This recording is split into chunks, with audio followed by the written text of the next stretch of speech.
Ibuku dihina miskin oleh mertua sombong. Ia tak tahu bahwa ibuku pemilik butik mewah di luar negeri. Ku balas dengan memamerkan jet pribadi milik keluargaku langsung di depan mertua sombong itu. Lestari memandang pantulan dirinya di cermin usang kamarnya.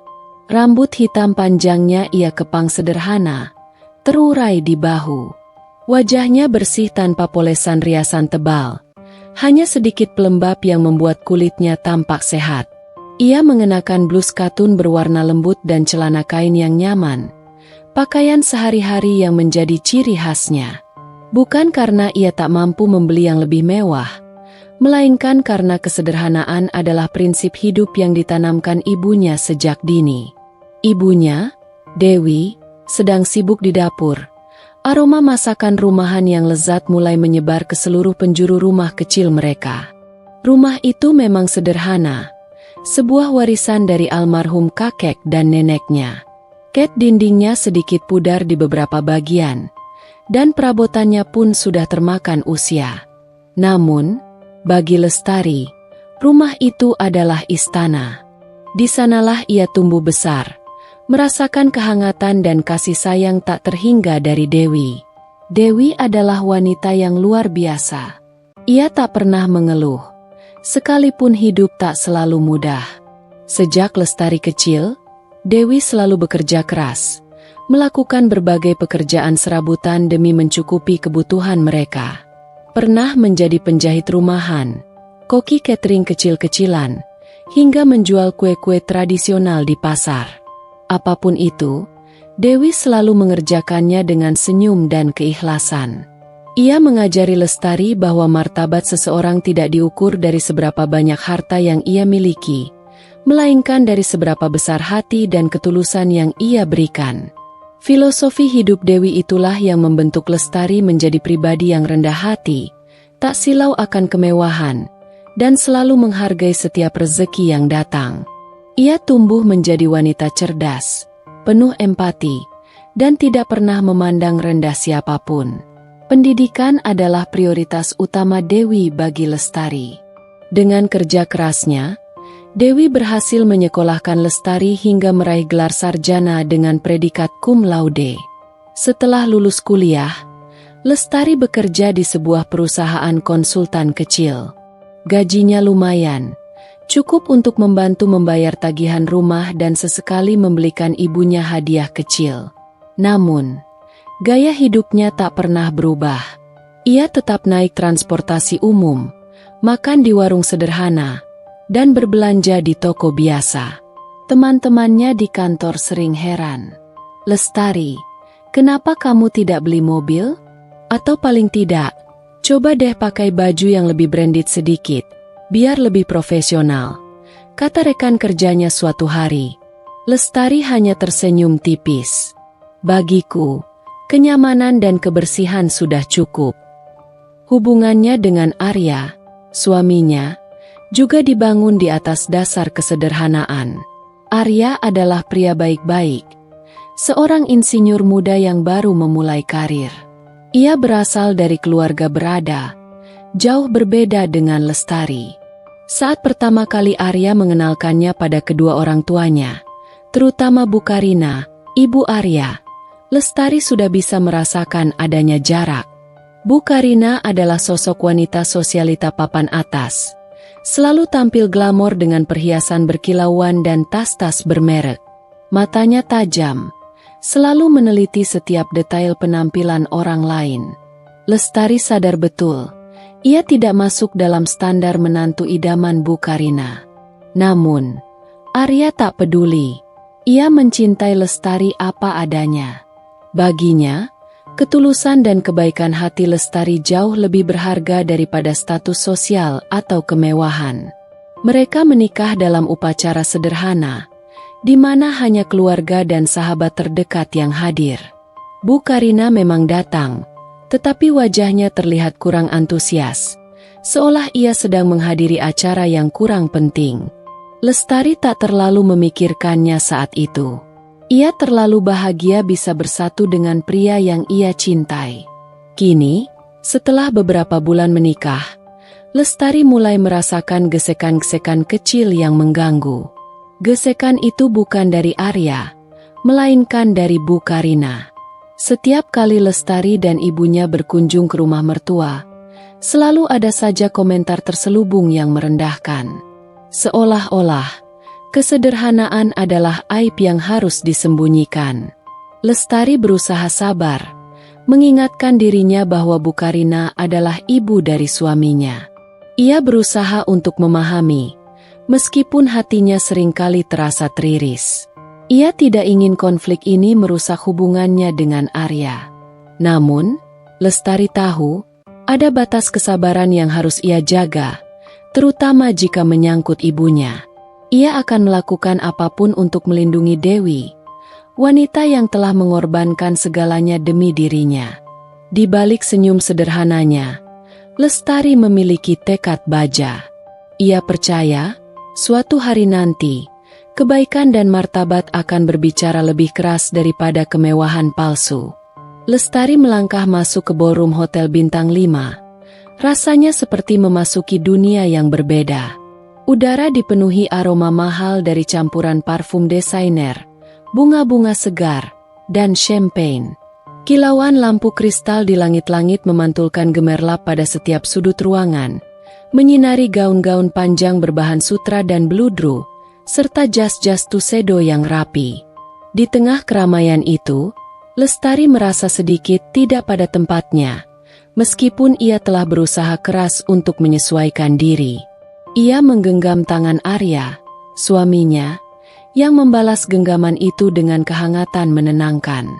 Arya, seperti biasa, tampak gagah dalam setelan jas hitamnya, memancarkan aura percaya diri yang Lestari sukai. Ia tahu Arya mencintainya apa adanya, jauh dari penilaian mata sosialita. Namun, senyum Lestari terasa sedikit dipaksakan. Ini adalah perayaan ulang tahun pernikahan perak Bu Karina dan ayah mertua, sebuah acara yang sudah direncanakan berbulan-bulan, dengan daftar tamu yang mencakup nama-nama penting dari kalangan pejabat, pengusaha, hingga selebriti ibu kota. Di sampingnya, Dewi, ibunya, tampak tenang dalam balutan kebaya modern berwarna soft peach yang anggun. Kebaya itu, pilihan Lestari sendiri, terbuat dari kain brokat semi Prancis yang halus, dihiasi payet-payet minimalis yang memberi kesan elegan tanpa berlebihan. Rambut Dewi disanggul rapi dengan tusuk konde sederhana, dan wajahnya dirias tipis, menonjolkan kecantikan alami serta ketenangan yang selalu terpancar darinya. Lestari tahu, ibunya telah berupaya keras untuk tampil pantas di mata Bu Karina. Meskipun jauh di lubuk hatinya, Dewi tak pernah peduli pada penilaian semacam itu. Ibuku hanya ingin Lestari bahagia. Cantik sekali, Bu, bisik Lestari tulus, mengamati ibunya. Dewi tersenyum lembut. Matanya mengerut di sudut-sudutnya. Kamu juga, Nak. Terima kasih ya sudah memilihkan ini. Ibu jadi merasa seperti putri semalam, meski rasanya agak kaku. Candanya pelan. Tawa kecil Lestari terhenti ketika suara bernada tinggi menusuk indera pendengarannya. Astaga, Lestari, kalian baru sampai? Aku sudah menunggumu dari tadi. Tamu-tamu penting sudah banyak yang datang. Itu Bu Karina. Ia menghampiri mereka dengan langkah cepat. Gaun malamnya yang dihiasi ribuan manik-manik berkilauan memantulkan cahaya lampu, dan kalung berlian besar melingkar indah di lehernya. Di sampingnya, ayah mertua tersenyum ramah. Senyum yang sayangnya langsung sirna begitu pandangannya jatuh pada Dewi. Wajah Bu Karina, yang tadinya sedikit tegang karena menunggu, seketika berubah masam saat melihat ibuku. Matanya yang tajam menyusuri penampilan Dewi dari atas ke bawah, seolah Dewi adalah sebuah barang yang sedang dievaluasi. Dewi, ya ampun kamu datang juga. Nada suara Bu Karina terdengar lebih seperti pernyataan yang mengandung keterkejutan berlebihan daripada pertanyaan tulus. Ada sedikit nada sinis di sana. Kupikir kamu tidak akan datang karena... Ya, kamu tahu sendiri. Pestanya cukup eksklusif. Tamu-tamu kami biasanya dari kalangan atas. Lestari merasakan gejolak amarah mulai merayap naik di dadanya. Arya yang berdiri di sampingnya juga tampak tegang. Ibunya, Dewi, hanya tersenyum tipis, seolah sindiran itu tak mampu mengusik ketenangannya. Selamat atas ulang tahun pernikahannya, Karina. Semoga langgeng selalu, dan kebahagiaan menyertai keluarga kalian, kata Dewi lembut, dengan intonasi suara yang konsisten, seolah kata-kata Bu Karina hanyalah angin lalu. Oh, terima kasih, jawab Bu Karina datar, tanpa sedikit pun kehangatan. Tatapannya kembali tertuju pada kebaya Dewi. Tapi, Dewi, apa tidak ada kebaya lain yang lebih mewah? Ini kan acara ulang tahun pernikahan ke-25. Loh, bukan arisan RT, apalagi pengajian kampung. Lihat para tamu lain, mereka semua memakai desainer terkenal. Hati Lestari mencelos. Bagaimana bisa Bu Karina begitu terang-terangan merendahkan ibunya di depan umum? Di tengah keramaian seperti ini, ia ingin membalas, ingin membela kehormatan ibunya. Tapi Dewi buru-buru menggenggam lengan Lestari, memberi isyarat agar ia tenang. Genggaman itu lembut, namun tegas. Maaf, Karina, saya memang lebih suka yang nyaman dan sederhana. Lagi pula, kebaya ini pilihan Lestari. Saya tidak mau merepotkan, jawab Dewi dengan suara tetap tenang, walau senyumnya sedikit memudar, digantikan oleh sorot mata yang sedikit terluka. Bu Karina mendengus pelan. Lalu pandangannya beralih ke Lestari dengan sorot menuntut. Lestari, kamu juga. Gaunmu lumayan. Tapi kenapa tidak kau ajak ibumu ke butiku sebelum kemari? Aku punya koleksi kebaya yang jauh lebih cocok untuk acara seperti ini. Atau paling tidak, pinjamkan dia tasmu yang bermerek itu. Yang ku tahu kau punya banyak. Ini kan ibumu. Sindirnya lagi.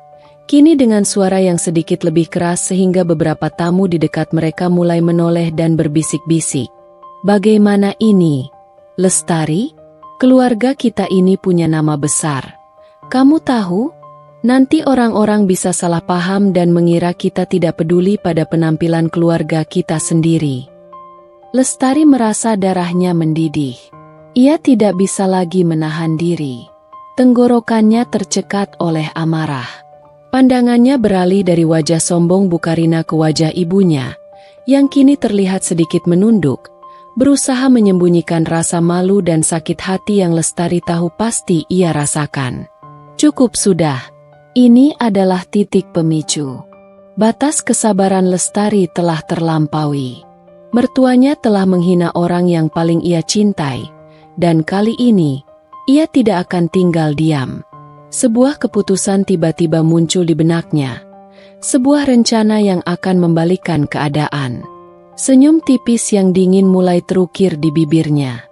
Lestari merasakan panas membakar pipinya. Bukan karena malu, melainkan karena gejolak amarah yang mendidih di dalam dadanya. Ia mengepalkan tangannya kuat-kuat di balik gaunnya, berusaha mati-matian mengendalikan diri agar tidak menciptakan keributan di tengah pesta yang gemerlap ini. Kata-kata Bu Karina yang menusuk telinga masih terngiang-ngiang bagai jarum. Keluarga kita ini punya nama besar, nanti orang-orang bisa salah paham. Seolah-olah, ibunya, Dewi, adalah noda yang mengotori citra sempurna keluarga Arya yang selalu dijaga ketat oleh Bu Karina. Dewi, yang berdiri di sampingnya, masih berusaha mempertahankan senyum tipisnya. Namun Lestari bisa melihat dengan jelas kerutan halus yang membekas di dahi ibunya dan sorot mata yang menyiratkan kesedihan mendalam. Ini bukan kali pertama ibunya diperlakukan seperti ini oleh Bu Karina. Namun di hadapan begitu banyak pasang mata yang menyorot dan berbisik-bisik, rasa sakit itu pasti terasa berlipat ganda. Lestari tidak bisa membiarkan ini terjadi lagi. Cukup sudah. Kesabarannya sudah diambang batas. Arya, yang sejak tadi terdiam di samping mereka, akhirnya angkat bicara. Suaranya sedikit tegang dan mencoba menengahi. Mama, sudahlah. Apa yang Mama katakan? Lestari dan Ibu Dewi sudah datang. Itu yang terpenting. Penampilan itu nomor 2. Lagi pula, Ibu Dewi terlihat sangat anggun malam ini. Bu Karina mendengus jijik. Ekspresinya seolah Arya baru saja mengatakan hal paling absurd. Arya, kamu ini tidak mengerti. Ini masalah citra. Kamu calon penerus bisnis keluarga. Lestari adalah istrimu. Penampilan itu sangat penting di lingkungan kita. Lihat. Ia menunjuk ke arah sekelompok wanita sosialita yang kini terang-terangan melirik ke arah mereka dengan tatapan penasaran. Seolah mereka adalah tontonan menarik. Mereka semua sudah berbisik-bisik. Aku tidak mau nama baik keluarga kita rusak hanya karena masalah sepele seperti ini. Masalah sepele? Ulang Lestari. Suaranya tercekat oleh emosi yang tertahan. Ia menarik napas dalam, berusaha menenangkan detak jantungnya yang bergemuruh. Lalu, tiba-tiba, sebuah ide muncul di benaknya. Terang benderang seperti lampu yang menyala di kegelapan paling pekat. Ide itu gila, berani, dan ia tahu pasti akan menimbulkan kehebohan yang tak terduga. Tapi ia yakin, ini satu-satunya cara untuk memberi pelajaran telak pada Bu Karina tanpa harus beradu mulut secara langsung. Ini akan menjadi pembalasan yang elegan, namun telak, dan tak terlupakan. Ia memaksakan senyum tipis. Kali ini bukan senyum pasrah atau sedih, melainkan senyum yang menyiratkan rencana besar yang akan datang. Ada gurat licik tersembunyi di balik senyumannya. Maaf, Bu Karina. Anda benar sekali. Penampilan memang penting. Tapi terkadang, justru hal-hal yang tidak terlihat atau yang sengaja disembunyikanlah yang justru jauh lebih berharga dan mengejutkan. Bu Karina mengangkat sebelah alisnya yang telah dibingkai rapi. Ekspresinya meremehkan. Omong kosong apalagi itu. Lestari? Jangan mengelak. Akui saja ibumu tidak mampu mengikuti standar pesta kami. Ia bahkan berani melirik Dewi dengan pandangan menghina. Lestari tidak menjawab sindiran itu. Ia hanya melirik jam di pergelangan tangannya. Pukul 7:15 malam. Waktu yang sangat tepat. Dengan gerakan yang cepat dan tersembunyi dari pandangan Bu Karina yang sibuk melotot, ia mengeluarkan ponselnya dari tas tangan mungilnya. Dengan gesit, jari-jarinya menari di atas layar sentuh. Ia membuka aplikasi pesan dan mengetik sesuatu pada kontak yang telah lama ia simpan dengan nama khusus, The Angel. Pesan itu singkat, hanya beberapa kata, namun mengandung instruksi penting yang akan mengubah seluruh suasana pesta yang tadinya megah menjadi sebuah panggung drama pribadi. Setelah menekan tombol kirim, Lestari memasukkan kembali ponselnya ke dalam tas. Ia mengangkat pandangannya, menatap Bu Karina tepat di mata. Senyumnya kini lebih tegas, lebih penuh makna, dan sedikit menyeramkan. Ada kilatan tekad yang membara di matanya. Sebuah tekad yang tak pernah dilihat Bu Karina sebelumnya dari menantunya yang selalu sabar dan pendiam. Ngomong-ngomong, Bu Karina, Lestari memulai. Suaranya kini terdengar lebih jelas, lebih tenang, dan sedikit lebih lantang dari biasanya. Cukup untuk menarik perhatian beberapa tamu yang memang sudah menguping dari tadi. Anda tadi menyebutkan tentang butik Anda, bukan? Saya jadi teringat sesuatu. Apakah Anda familiar dengan nama Srene Mode? Bu Karina mengerutkan dahinya. Tampak bingung dan sedikit tersinggung karena topik pembicaraan tiba-tiba bergeser dari dirinya. Srene Mode? Butik apa itu? Aku tidak pernah mendengarnya. Pasti bukan butik kelas atas, atau setidaknya bukan di daftar butik elit yang biasa kukunjungi.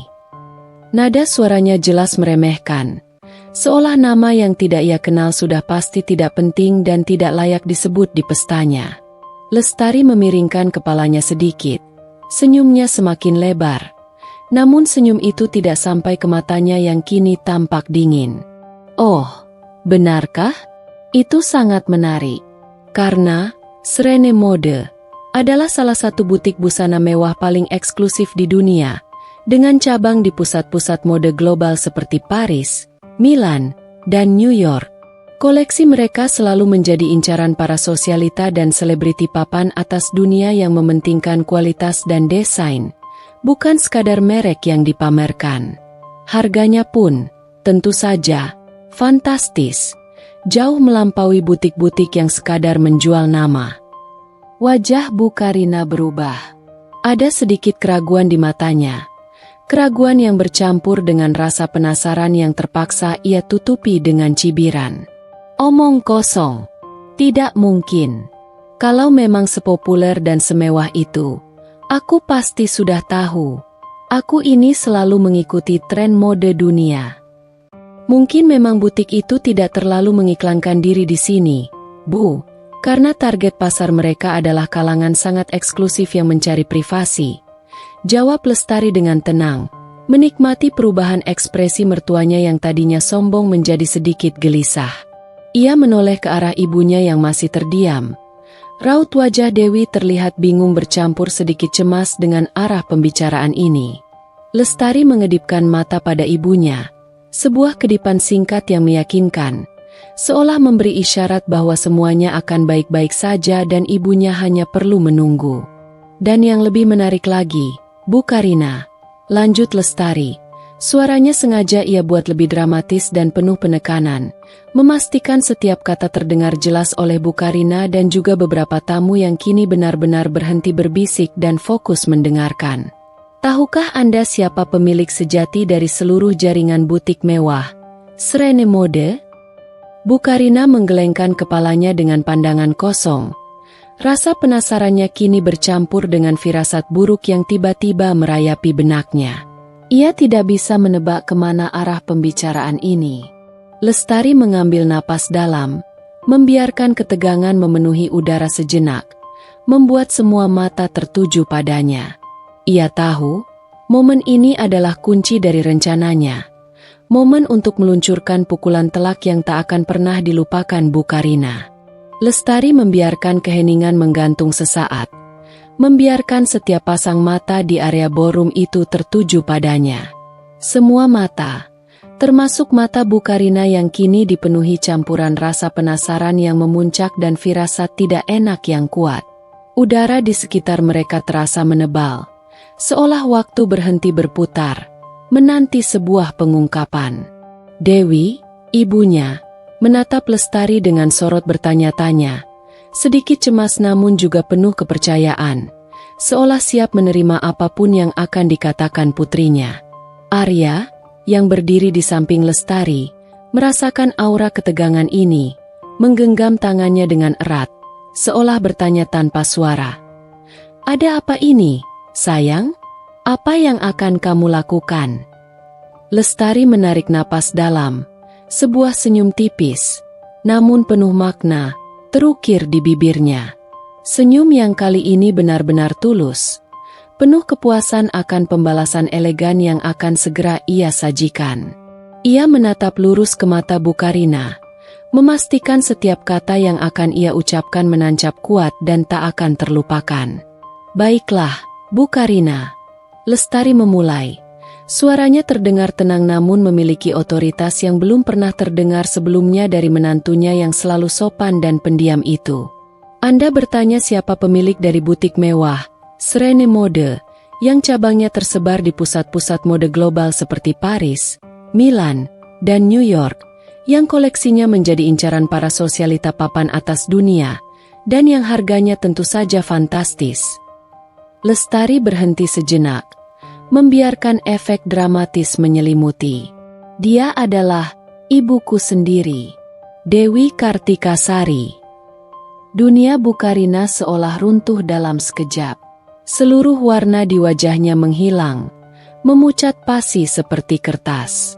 Matanya membelalak sempurna, nyaris meloncat keluar, bibirnya sedikit terbuka, namun tak ada suara yang berhasil keluar dari tenggorokannya yang tercekat. Keheningan yang sempat tercipta pecah oleh seruan terkesiap dari beberapa tamu yang sedari tadi menguping.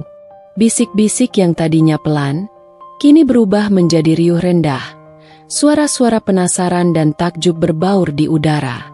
Ada yang saling berpandangan tidak percaya, ada yang langsung mengeluarkan ponsel mereka, seolah ingin mencari tahu kebenaran di balik pernyataan Lestari yang menggemparkan itu. Nama, Srene Mode, memang dikenal di kalangan jet set, namun pemiliknya selalu misterius, dijuluki The Angel, karena jarang tampil di publik. Arya sendiri tampak sama terkejutnya. Ia menoleh ke arah ibunya, lalu ke Lestari, dan terakhir ke Dewi, ibunya sendiri. Wajahnya menunjukkan kebingungan yang nyata, seolah ia baru saja mendengar sebuah rahasia besar yang selama ini tersimpan rapat. Dewi, ibuku, tampak tak kalah kagetnya dengan Bu Karina. Ia menatap Lestari dengan sorot mata tak percaya, campuran antara terkejut dan sedikit kebingungan, seolah putrinya baru saja membocorkan rahasia terbesar dalam hidupnya di depan umum, tanpa ia duga sebelumnya. Lestari hanya mengangguk kecil pada ibunya.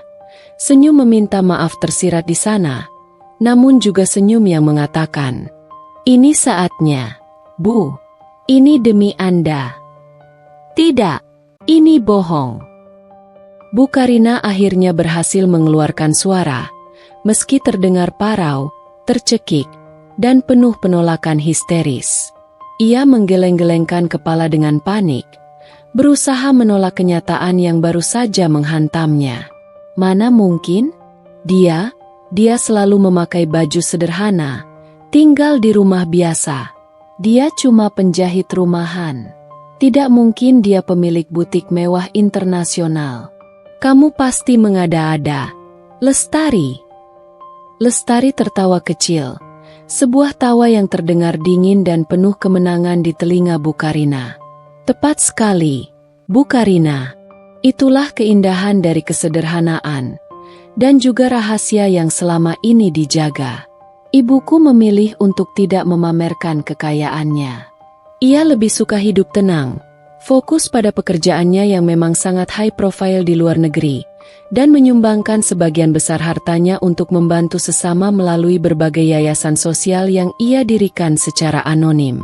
Penampilan sederhana ibuku bukan karena ia miskin, melainkan karena ia memilih untuk menjadi demikian. Ia adalah wanita yang berprinsip, yang mengukur nilai diri dan orang lain bukan dari kemasan luar atau seberapa banyak berlian yang dipakai, berbeda dengan orang yang hanya menilai dari kemewahan semu. Kalimat terakhir Lestari terasa seperti tamparan keras yang menghantam Bu Karina dengan kekuatan penuh. Wajahnya kini bukan hanya pucat, melainkan tampak benar-benar terhina dan hancur lebur. Orang-orang di sekitar mulai menatap Bu Karina dengan tatapan ingin tahu, beberapa bahkan dengan senyum geli dan berbisik-bisik tentang betapa ironisnya situasi ini. Mereka adalah orang-orang yang memahami dunia bisnis global, dan nama Srene Mode memang sudah sangat dikenal di kalangan tertentu yang ultra kaya, yang kerap mencari privasi dalam setiap transaksi dan kepemilikan. Mereka tahu betul, pemilik Srene Mode adalah sosok yang sangat dihormati, meski identitasnya jarang terungkap. Ini pasti jebakan. Bu Karina berteriak histeris lagi. Suaranya mulai menarik perhatian lebih banyak tamu dari sudut-sudut ballroom lainnya. Ia mulai panik, merasa harga dirinya diinjak-injak di depan umum. Kamu pasti mengada-ada, Lestari. Ibumu itu penjahit rumahan biasa. Aku tahu. Aku sudah mencari tahu tentang keluargamu. Kamu tidak bisa membodohiku. Dulu, iya, dia memang penjahit rumahan, Bu. Jawab Lestari dengan tenang, tidak gentar sama sekali menghadapi ledakan emosi mertuanya. Nada suaranya tetap terkontrol sempurna, menambah kekesalan Bu Karina. Tapi itu dulu, saat ia sedang merintis mimpinya. Bisnis Srene Mode dimulai dari mimpi kecil ibuku di sebuah toko butik kecil di sudut kota ini, sebelum akhirnya ia mengambil risiko besar dan berhasil mengembangkan jaringannya pesat di pasar internasional. Ibuku tidak suka kemewahan berlebihan, Bu. Dia lebih suka bekerja di balik layar, mengawasi semua operasional dari jauh, dan muncul hanya ketika benar-benar diperlukan untuk keputusan strategis. Dia adalah The Angel, yang sangat menjaga privasinya. Lestari sengaja menyebut The Angel, nama panggilan rahasia ibunya di dunia bisnis mode global, untuk menambah penekanan dan otoritas pada perkataannya. Ia tahu Arya, dan bahkan mungkin ayah mertua, tidak mengetahui detail ini. Tiba-tiba, ponsel Lestari bergetar lagi, namun kali ini bukan pesan, melainkan sebuah panggilan masuk. Layar ponsel menunjukkan nomor yang tidak dikenal, namun Lestari sudah menduganya. Ia menatap Bu Karina lagi, sebuah senyum kemenangan terpancar jelas di wajahnya, senyum yang menghancurkan sisa-sisa kesombongan mertuanya. "Maaf, Bu Karina," kata Lestari. Suaranya lebih lembut namun penuh makna, nyaris berbisik namun cukup untuk didengar oleh mereka yang dekat. "Sepertinya, jemputan kami sudah tiba." Ia lalu menoleh ke Arya dan Dewi. "Kita harus pergi sekarang. Ada urusan mendesak." Lestari memegang ponselnya, menatap layar yang menampilkan panggilan masuk. Sebuah senyum tipis terukir di bibirnya. Senyum itu bukan lagi senyum sopan Lestari yang biasa, yang selalu ia tunjukkan di hadapan mertuanya. Ini adalah senyum yang dipenuhi antisipasi dan sedikit rasa puas yang sulit disembunyikan. Ia melihat ke arah Bu Karina, yang kini berdiri mematung, wajahnya pias, dengan mata masih membelalak tak percaya. Keheningan aneh menyelimuti area sekitar mereka, seolah semua orang menahan napas, menanti sebuah pengungkapan dramatis yang lebih lanjut. Bisik-bisik yang tadinya riuh, kini mereda menjadi gumaman pelan. Semua perhatian tertuju pada keluarga Arya, terutama pada interaksi Lestari dengan ibu mertuanya. "Arya, Lestari, Ibu Dewi, kalian mau kemana?" tanya ayah mertua, Pak Danu, akhirnya memecah keheningan yang menyesakkan itu. Nada suaranya terdengar cemas, menyadari ketegangan yang menyelimuti istrinya dan suasana yang tiba-tiba berubah drastis di pestanya sendiri. Ia menatap Bu Karina dengan tatapan bingung dan khawatir, seolah bertanya apa yang sebenarnya sedang terjadi. Lestari menoleh pada ayah mertua, senyumnya sedikit melunak, menunjukkan rasa hormatnya yang tulus kepada Pak Danu. "Maaf, Ayah, ada urusan mendesak yang harus kami hadiri di Paris malam ini juga. Bisnis, Anda tahu, pekerjaan penting kadang tidak bisa menunggu. Ini menyangkut masa depan, Serene Mode, di pasar Eropa." Lestari sengaja menekankan kata bisnis dan Paris, serta Serene Mode, ingin memastikan pesannya tersampaikan dengan jelas dan lugas pada Bu Karina yang masih terkejut. Arya, yang masih sedikit terkejut dengan pengungkapan tiba-tiba Lestari tentang identitas ibunya, namun kini mulai memahami maksud dan rencana istrinya, ikut menyahut. Ia menguatkan Lestari. "Benar, Pak. Ini memang sangat mendadak. Ada beberapa kontrak penting dan negosiasi yang harus diselesaikan langsung di sana. Ibu Dewi juga akan ikut untuk mengawasi langsung prosesnya." Ia lalu menoleh pada ibunya. Suaranya lebih tegas dan tak terbantahkan. "Maaf, Ma. Kami harus pergi sekarang. Ibu Dewi juga akan ikut dengan kami." "Tidak, ini tidak mungkin. Kalian tidak bisa pergi begitu saja." Bu Karina akhirnya berseru. Suaranya sedikit histeris, pecah dari kekagetannya. Ia melangkah maju, seolah ingin menghalangi Lestari. Matanya menatap tajam, penuh amarah yang tercampur rasa malu. "Ini pesta ulang tahun pernikahanku. Kalian mempermalukanku. Lestari, kamu pasti berbohong. Mana mungkin orang seperti ibumu bisa punya jet pribadi?" Lestari hanya mengangkat sebelah alisnya. Ekspresinya tenang, seolah menikmati setiap reaksi mertuanya. "Berbohong, Bu Karina? Saya tidak punya kebiasaan itu." Kami hanya ingin menghargai Anda dengan hadir di sini. Tapi seperti yang saya katakan, ada hal yang jauh lebih mendesak dan penting untuk bisnis global. Dan ya, jet pribadi yang Anda sebut itu sudah menunggu. Ia melirik jam tangannya lagi, lalu memandang ke arah jendela ballroom. Sepertinya, jemputan, kami sudah menunggu. Tepat pada saat itu, sebuah suara gemuruh yang tadinya samar, kini semakin menguat dengan drastis. Suara itu bukan berasal dari dalam gedung, melainkan dari luar, seolah ada sesuatu yang besar dan bertenaga mendekat dengan kecepatan tinggi. Para tamu mulai saling pandang, bingung dan penasaran. Beberapa di antara mereka, yang berdiri di dekat jendela ballroom yang menjulang tinggi, mulai berjalan mendekat dan mencoba melihat apa yang sebenarnya terjadi di luar. Suara gemuruh itu semakin keras dan memekakan telinga. Kini jelas terdengar seperti mesin pesawat jet. Namun, bukan pesawat komersial yang sedang lepas landas atau mendarat di bandara yang jauh. Ini adalah suara yang lebih spesifik, lebih intens, dan semakin mendekat ke arah lokasi pesta mereka. Getaran yang ditimbulkan oleh suara itu begitu kuat. Bahkan lampu-lampu kristal di ballroom pun sedikit bergetar dan bergoyang-goyang, membuat beberapa tamu wanita menjerit kecil terkejut. Suara apa itu? Bu Karina bertanya. Suaranya sedikit gemetar. Matanya melebar karena terkejut dan mungkin sedikit takut. Ia tidak bisa menyembunyikan kecemasannya. Para tamu lain mulai ikut berbisik-bisik dan menunjuk ke arah jendela. Wajah mereka menunjukkan kebingungan dan rasa ingin tahu yang memuncak. Pesta yang tadinya anggun itu kini diwarnai suasana tegang bercampur sensasi. Lestari tersenyum simpul, sebuah senyum yang kini terlihat sangat dingin dan penuh perhitungan. Ia menoleh ke arah ibunya, Dewi, memberikan senyum penuh arti dan bangga.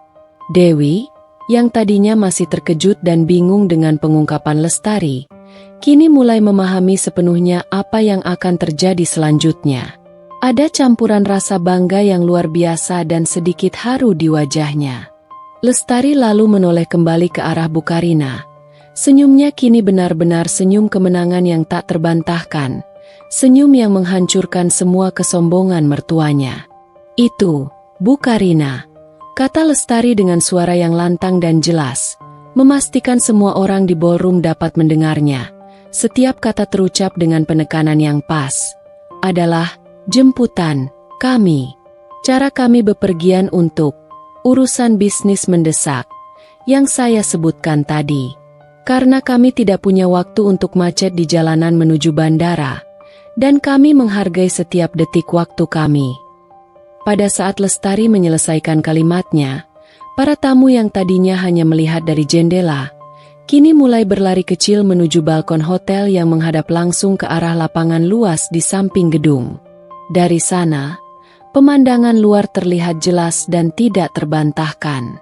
Dan di sana, di tengah lapangan rumput yang luas yang tadinya hanya disiapkan untuk area parkir mobil tamu VIP, di bawah sorotan lampu-lampu panggung yang disiapkan untuk konser mini setelah acara inti, sebuah jet pribadi berwarna perak metalik terlihat jelas, baru saja mendarat dengan mulus dan perlahan. Logo kupu-kupu emas yang anggun, lambang, Serene Mode, terukir jelas di ekornya, berkilauan dramatis di bawah cahaya malam.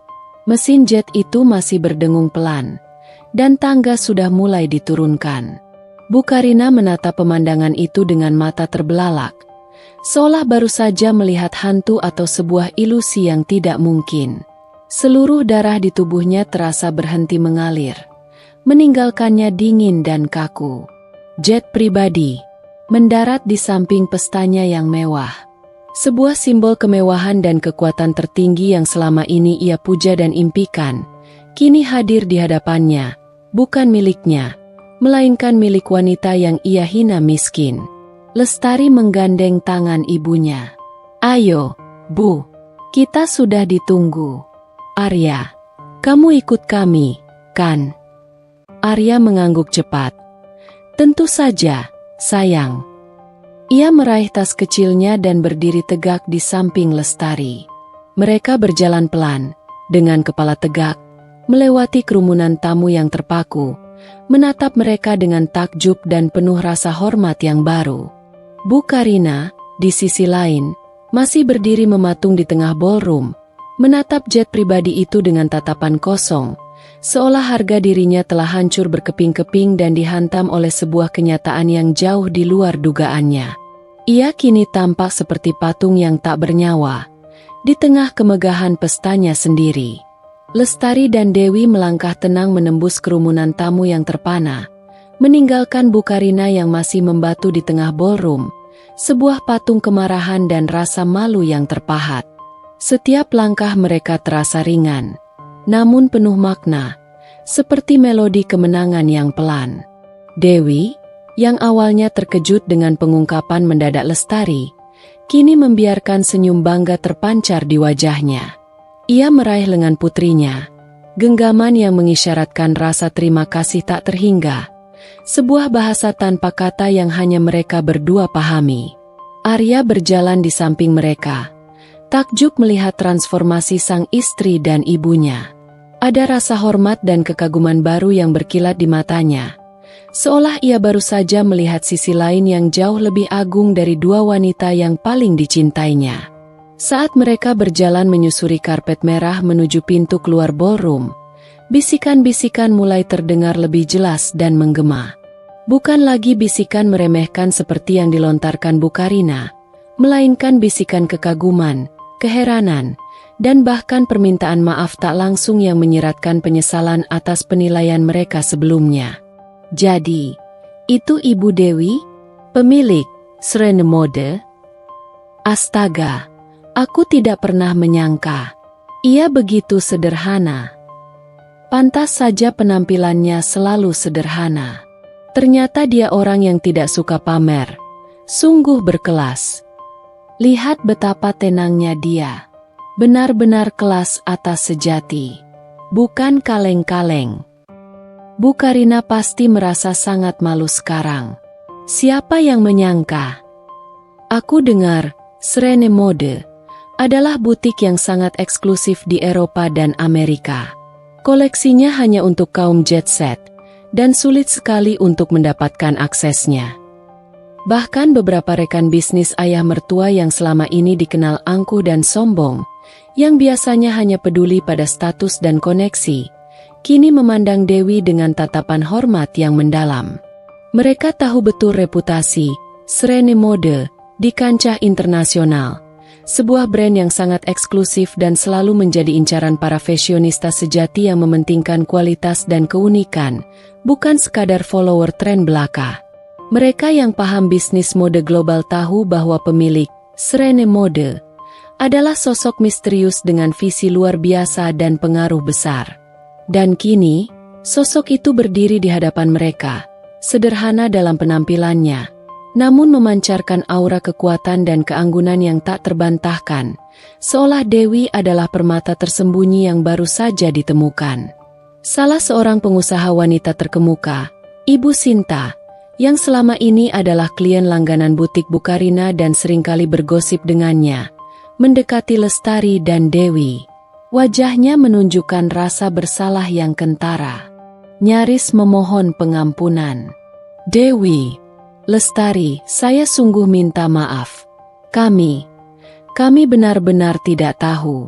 Kami terlalu sering termakan omongan Bu Karina, ujarnya pelan, nyaris berbisik. Ia melirik sekilas ke arah Bu Karina yang masih termangu, dikelilingi kerumunan yang kini mulai menjauhinya. Kalian benar-benar luar biasa. Saya selalu mengagumi koleksi Serene Mode, tapi tidak pernah menyangka bahwa pemiliknya adalah sosok seistimewa Anda, Dewi. Dewi tersenyum ramah. Senyumnya kini terasa hangat dan meneduhkan. Tidak apa-apa, Ibu Sinta. Saya memang lebih suka privasi. Saya percaya, kualitas sejati akan berbicara dengan sendirinya, tanpa perlu gembar-gembor. Nada suaranya lembut, tanpa sedikit pun dendam atau kesombongan, justru menambah kekaguman para tamu yang menyaksikannya. Sikap Dewi yang rendah hati di tengah kemenangan besar ini justru makin menampar kesombongan Bu Karina. Ketika mereka akhirnya tiba di depan pintu keluar hotel, di mana para valet dan petugas keamanan sudah berbaris rapi dengan wajah penasaran dan terkejut, kehebohan di luar ballroom sudah mencapai puncaknya. Petugas hotel sibuk mengamankan area pendaratan jet pribadi, memasang barikade darurat dan memastikan tidak ada tamu atau awak media yang terlalu dekat. Lampu sorot dari hotel menerangi jet yang kini berdiri megah dan anggun di lapangan rumput luas. Logo kupu-kupu emas di ekornya seolah menyala terang di tengah kegelapan malam, menjadi pusat perhatian seluruh kompleks hotel, bahkan mungkin seluruh kota. Lestari memimpin jalan menuju pintu keluar utama. Angin malam menerpa wajahnya, terasa sejuk dan membebaskan, membawa serta aroma kemenangan. Di hadapan mereka, sebuah mobil golf mewah berwarna hitam mengkilap sudah menunggu dengan mesin menyala. Sopirnya berdiri siap siaga membukakan pintu. Mobil itu akan membawa mereka langsung ke lokasi pendaratan jet, melewati kerumunan orang yang kini berjejer di sepanjang jalur. Sebelum masuk ke dalam mobil golf, Lestari menoleh ke belakang, menatap sejenak ke arah ballroom yang masih terlihat dari kejauhan. Ia bisa melihat bayangan Bu Karina, masih di tempat yang sama, dikelilingi bisikan-bisikan yang kini pasti terasa seperti cambukan bagi harga dirinya yang sombong. Lestari merasakan campuran emosi, ada kepuasan, tentu saja, karena ibunya telah mendapatkan pengakuan dan penghormatan yang layak di hadapan orang-orang yang selama ini meremehkan. Namun, ada juga sedikit rasa sedih. Ia tidak pernah ingin membuat drama di hari bahagia mertuanya. Tapi ia juga tidak bisa membiarkan ibunya terus-menerus direndahkan dan dihinakan. Ini adalah harga yang harus dibayar oleh kesombongan. "Sudah siap, Bu?" tanya Lestari pada Dewi. Suaranya dipenuhi kehangatan. Dewi mengangguk. Senyumnya kini benar-benar lepas dan tulus. Matanya berkaca-kaca menahan haru. "Selalu siap, Nak." "Terima kasih, Lestari." Arya masuk lebih dulu ke mobil golf. Lalu Lestari dan Dewi menyusul. Mereka duduk berdampingan. Dewi di tengah, diapit oleh putri dan menantunya, seolah menjadi permata yang dijaga. Mobil golf mulai bergerak perlahan, membelah kerumunan para staf hotel, awak media yang entah dari mana sudah datang, dan beberapa tamu yang nekat keluar untuk melihat dari dekat. Lampu sorot jet pribadi semakin mendekat. Cahayanya memantul di wajah Lestari, membuat matanya berkilat penuh kemenangan dan sebuah janji baru. Malam itu, di pesta ulang tahun pernikahan perak Bu Karina, bukan kemewahan yang dipamerkan Bu Karina yang menjadi sorotan utama, melainkan sebuah pengungkapan yang tak terduga, bahwa kesederhanaan bisa menyembunyikan kekayaan dan kekuatan yang jauh melampaui imajinasi siapapun. Sebuah pelajaran pahit yang akan sulit dilupakan bagi Bu Karina, dan momen kejayaan yang tak terlupakan bagi Dewi dan Lestari. Mereka akan meninggalkan pesta itu, terbang menuju Paris, membawa serta kehormatan dan martabat yang baru saja mereka rebut kembali. Gemuruh mesin jet terasa lembut, lebih seperti desiran angin yang menenangkan, membawa Lestari, Dewi, dan Arya melesat membelah kegelapan malam Jakarta. Di dalam kabin pribadi yang mewah, namun dengan desain minimalis elegan, suasana terasa hening, jauh sekali dari hingar-bingar dan tatapan menghakimi di pesta yang baru saja mereka tinggalkan. Jendela lebar kabin menyuguhkan pemandangan kota yang berkilauan seperti permata yang ditaburkan di hamparan beludru hitam, perlahan mengecil dan akhirnya menghilang di balik gumpalan awan putih yang tebal. Dewi bersandar nyaman di kursi berlapis kulit berwarna krem. Matanya terpejam sejenak, menikmati ketenangan. Wajahnya menunjukkan kelegaan yang luar biasa, seolah beban bertahun-tahun yang ia pikul, beban rahasia dan penilaian orang, baru saja terangkat dari pundaknya. Ia membuka mata, menoleh pada Lestari, senyum hangatnya merekah, memenuhi seluruh wajahnya. "Terima kasih, Nak," bisiknya pelan. Suaranya sedikit bergetar. Ibu tidak tahu harus berkata apa. Kamu sudah melakukan hal yang luar biasa untuk ibu. Lestari menggenggam tangan ibunya erat, merasakan kehangatan yang menjalar. Tidak, Bu. Ibu yang luar biasa. Ibu sudah terlalu lama menahan diri, membiarkan orang meremehkan. Sudah waktunya mereka tahu siapa Dewi Kartikasari yang sebenarnya. Bukan hanya pemilik butik, tapi juga wanita berhati mulia. Ada sorot mata penuh kasih sayang dan hormat yang mendalam pada ibunya. Lestari tahu betul, meskipun ibunya memiliki kekayaan yang tak terhingga, hati Dewi tetaplah wanita sederhana yang selalu mengutamakan kebaikan, berbagi, dan privasi. Kekayaan baginya adalah alat untuk berbuat baik dan mengembangkan mimpinya, bukan untuk dipamerkan atau dijadikan tolok ukur martabat. Arya, yang duduk di seberang mereka, di kursi tunggal yang menghadap, masih tampak sedikit terkejut dengan semua pengungkapan ini, namun senyum kagum tak bisa disembunyikan dari wajahnya. Ia menatap Lestari, lalu ke Dewi, dengan pandangan yang sulit diartikan, campuran antara takjub dan sedikit rasa bersalah. Maafkan aku, Bu Dewi, Lestari, Aku sama sekali tidak tahu tentang ini. Lestari tidak pernah cerita sedetail itu, dan Bu Dewi pun selalu sangat sederhana, jauh dari kesan begini.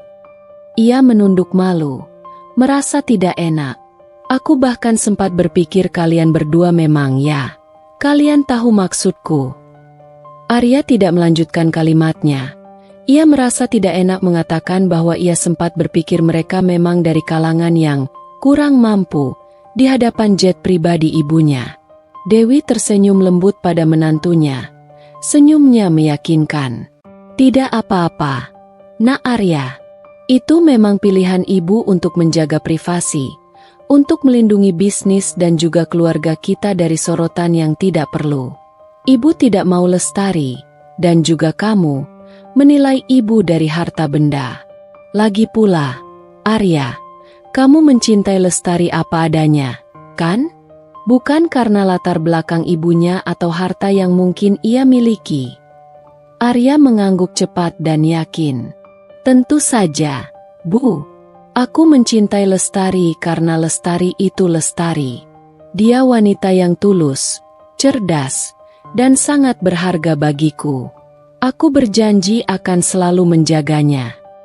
Ia menatap Lestari dengan pandangan penuh cinta dan penyesalan. Aku hanya terkejut. Ibuku pasti akan sangat syok. Arya menggelengkan kepala, membayangkan reaksi histeris ibunya yang mungkin masih membatu di pesta, atau sedang meradang di rumah. Lestari terkekeh pelan. Ya, pasti. Mungkin ini pelajaran baginya agar tidak terlalu cepat menilai orang lain hanya dari penampilan luarnya, atau dari gosip yang ia dengar. Lalu, raut wajahnya berubah serius. Arya, aku minta maaf tidak memberitahumu sebelumnya. Ini adalah rahasia yang dijaga sangat ketat oleh keluarga ibuku, bahkan di antara kami sendiri. Serene Mode dibangun dengan susah payah, dari nol, dan ibuku selalu menghindari publikasi yang berlebihan untuk menjaga eksklusivitas dan privasi para klien. Niatku bukan untuk mempermalukan ibumu di hari spesialnya, tapi ia sudah keterlaluan menghina Ibu Dewi, ibuku sendiri. Aku tidak bisa membiarkannya terus-menerus menginjak-injak harga diri ibu.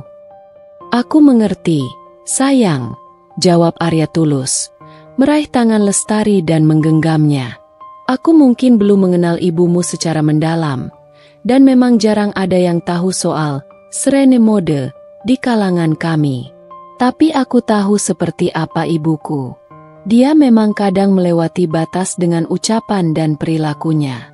Aku bangga padamu dan Ibu Dewi. Kalian berdua adalah wanita hebat dan berprinsip. Nada suaranya dipenuhi ketulusan. Pramugari pribadi datang menghampiri mereka. Seorang wanita berpenampilan ramah dan profesional, menawarkan minuman dan makanan ringan. Lestari memesan teh herbal hangat untuk ibunya, secangkir sparkling water dengan lemon untuk dirinya sendiri, dan kopi hitam untuk Arya. Ketiganya menikmati hidangan itu sambil berbincang santai, membahas hal-hal yang ringan, jauh dari drama yang baru saja mereka alami. Dewi menceritakan sedikit kisah awal Serene Mode, bagaimana ia memulai dari sebuah kios kecil di sebuah gang sempit dengan mesin jahit butut. Mimpi besarnya untuk menciptakan busana yang anggun dan nyaman yang bisa membuat setiap wanita merasa cantik, hingga perjuangan beratnya menembus pasar internasional yang penuh persaingan. Lestari menambahkan detail tentang bagaimana butik-butik fashion di Paris dan Milan awalnya meremehkan produk ibunya hanya karena berasal dari Asia. Namun akhirnya takluk pada kualitas, inovasi desain, dan keunikan yang tak tertandingi dari Serene Mode. Suasana kabin jet terasa hangat dan penuh keakraban, dipenuhi tawa dan cerita, jauh dari hiruk-pikuk dan kemewahan yang dipaksakan di pesta tadi.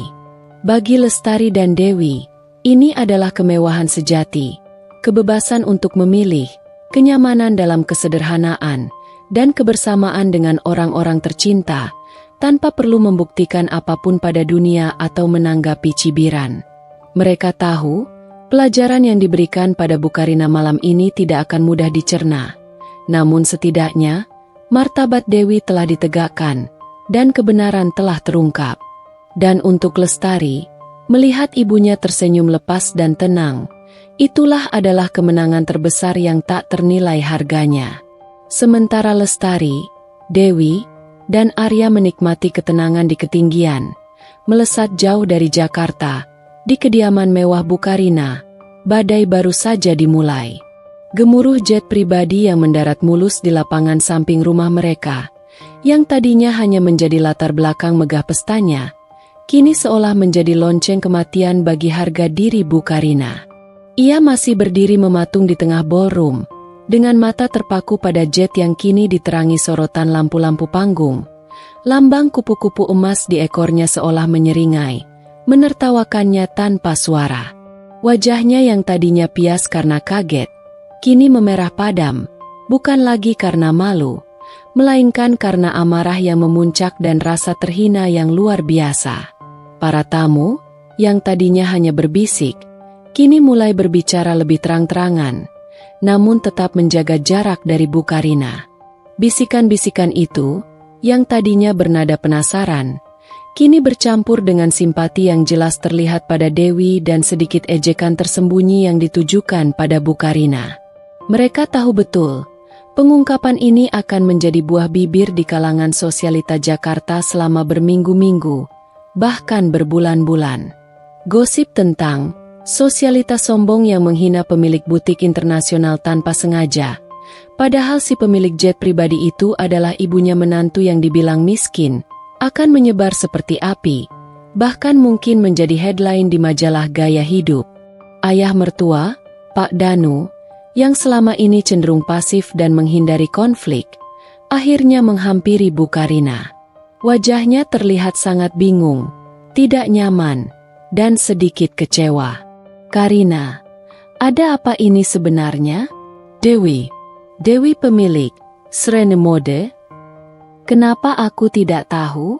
Kenapa Lestari tidak pernah cerita padaku?" Pertanyaan-pertanyaan itu mengalir begitu saja dari mulutnya, menunjukkan rasa tidak percaya yang mendalam. Bu Karina menoleh pada suaminya. Matanya berkilat marah dan penuh dendam. "Bagaimana mungkin kamu tidak tahu, Danu? Aku saja tidak tahu. Kamu pikir aku mau menantuku menikah dengan orang biasa? Apalagi ibunya yang selalu kuanggap penjahit rumahan biasa? Ini semua pasti rekayasa." Ia tidak bisa menerima kenyataan pahit bahwa Dewi, wanita yang selama ini selalu ia pandang rendah, selalu ia remehkan penampilannya, ternyata memiliki kekayaan, kekuatan, dan pengaruh yang jauh melampaui dirinya. Selama ini, ia selalu membanggakan koneksinya dengan desainer-desainer Eropa. Kini ia harus menerima kenyataan yang memukul telak, bahwa Dewi adalah salah satu nama terbesar dan paling dihormati di balik panggung mode internasional. Tapi Lestari bilang ibunya, "The Angel," kata Pak Danu, masih berusaha mencerna informasi yang baru saja ia terima. Wajahnya tampak berpikir keras. Yang selalu misterius itu? Yang koleksinya selalu dicari para kolektor mode eksklusif. Pak Danu adalah pengusaha yang cukup mengikuti perkembangan bisnis global, dan nama The Angel memang sering disebut-sebut di kalangan pebisnis mode kelas atas sebagai sosok jenius yang sangat menjaga privasi. Ia pernah mendengar selentingan, tapi tak pernah menghubungkannya dengan Dewi. Entahlah, aku tidak peduli dengan The Angel itu.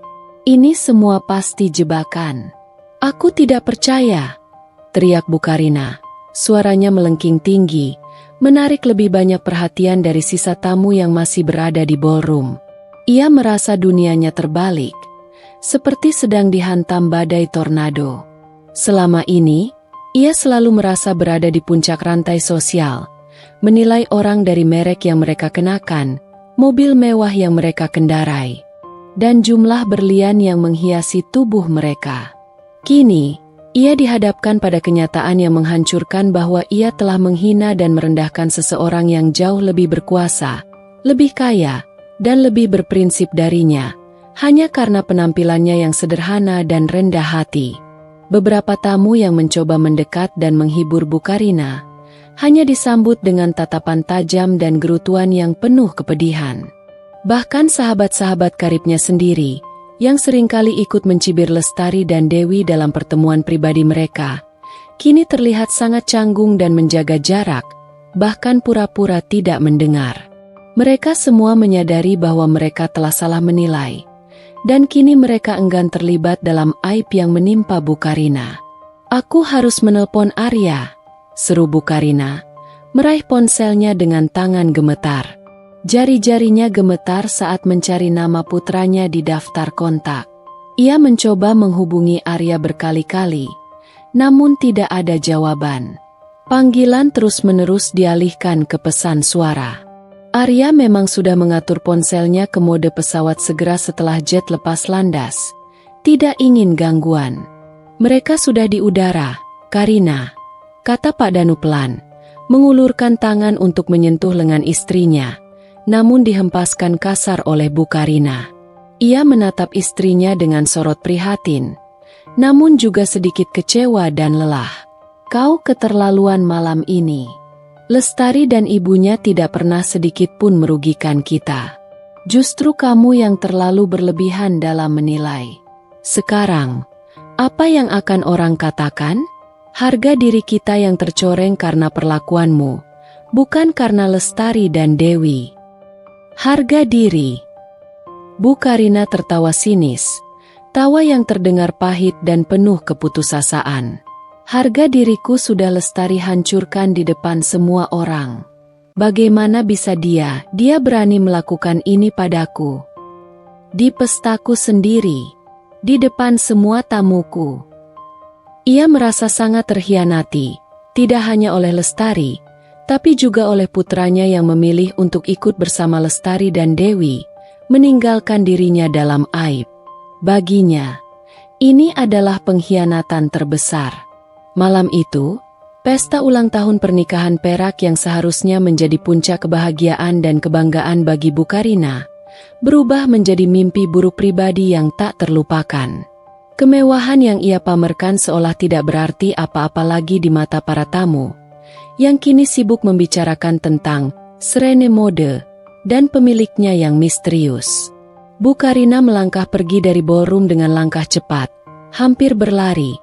Air mata mulai menggenang di pelupuk matanya, bukan air mata penyesalan atau kesedihan, melainkan air mata kemarahan, frustrasi, dan harga diri yang terluka parah. Ia bersumpah dalam hati, akan membalas semua ini. Ia tidak akan tinggal diam.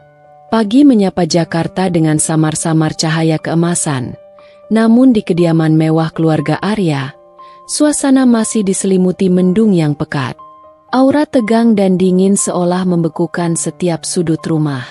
Bu Karina terbangun dengan kepala pusing yang berdenyut-denyut, dan perasaan campur aduk yang menyesakkan dada. Amarah yang membara, rasa malu yang membakar, dan perasaan terhianati yang mendalam bercampur jadi satu adukan racun.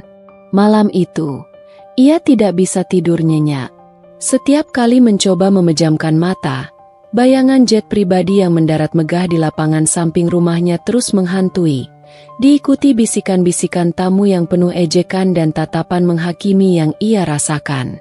Ia merasa harga dirinya telah diinjak-injak, dipermalukan di depan mata semua orang yang selama ini ia coba taklukkan dengan kemewahan, status, dan kekuasaannya.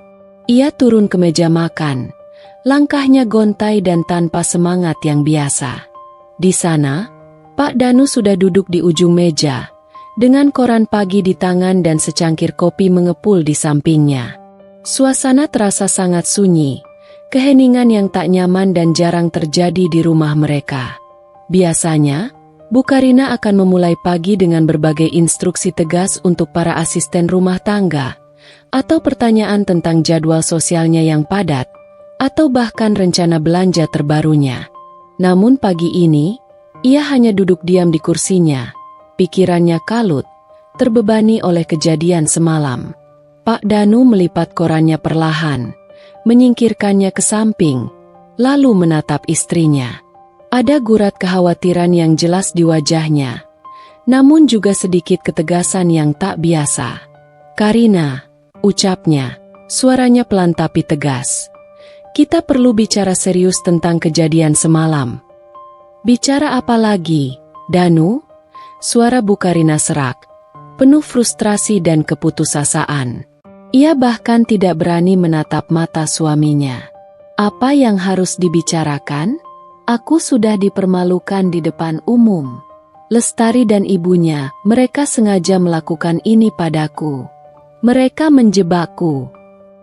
"Tidak ada yang sengaja menjebak, Karina," kata Pak Danu tenang, mencoba meredakan badai emosi yang berkecamuk di dalam diri istrinya.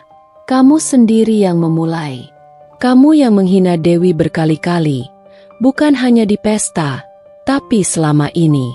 Lestari hanya membela ibunya. Apakah kamu tahu betapa besarnya Serene Mode itu? Aku sudah mencari tahu semalaman. Mereka adalah raksasa di industri mode global. Dewi Kartikasari bukan sembarang orang, Karina. Dia adalah salah satu nama yang paling dihormati di industri mode internasional, meskipun dia selalu menjaga profil rendah." Bu Karina mendengus jijik. "Aku tidak peduli seberapa besar mereka. Yang aku tahu, dia wanita sederhana yang selalu berpenampilan lusuh. Dan anak itu, menantuku sendiri. Bagaimana dia bisa menyembunyikan ini dariku selama ini? Dan Arya, putramu sendiri ikut bersekongkol dengannya, meninggalkanku di tengah pesta." "Arya tidak bersekongkol, Karina," sanggah Pak Danu dengan nada yang lebih tinggi, mulai menunjukkan ketidaksabarannya. Dia juga kaget. Lestari sudah bilang bahwa itu adalah rahasia keluarga ibunya yang dijaga sangat ketat demi privasi. Tidak semua orang suka memamerkan kekayaannya, Karina. Justru mereka yang berprinsip seperti Dewi, yang memilih kesederhanaan di tengah kekayaan melimpah, yang jauh lebih dihormati di kalangan orang-orang yang benar-benar berpengaruh dan berkelas.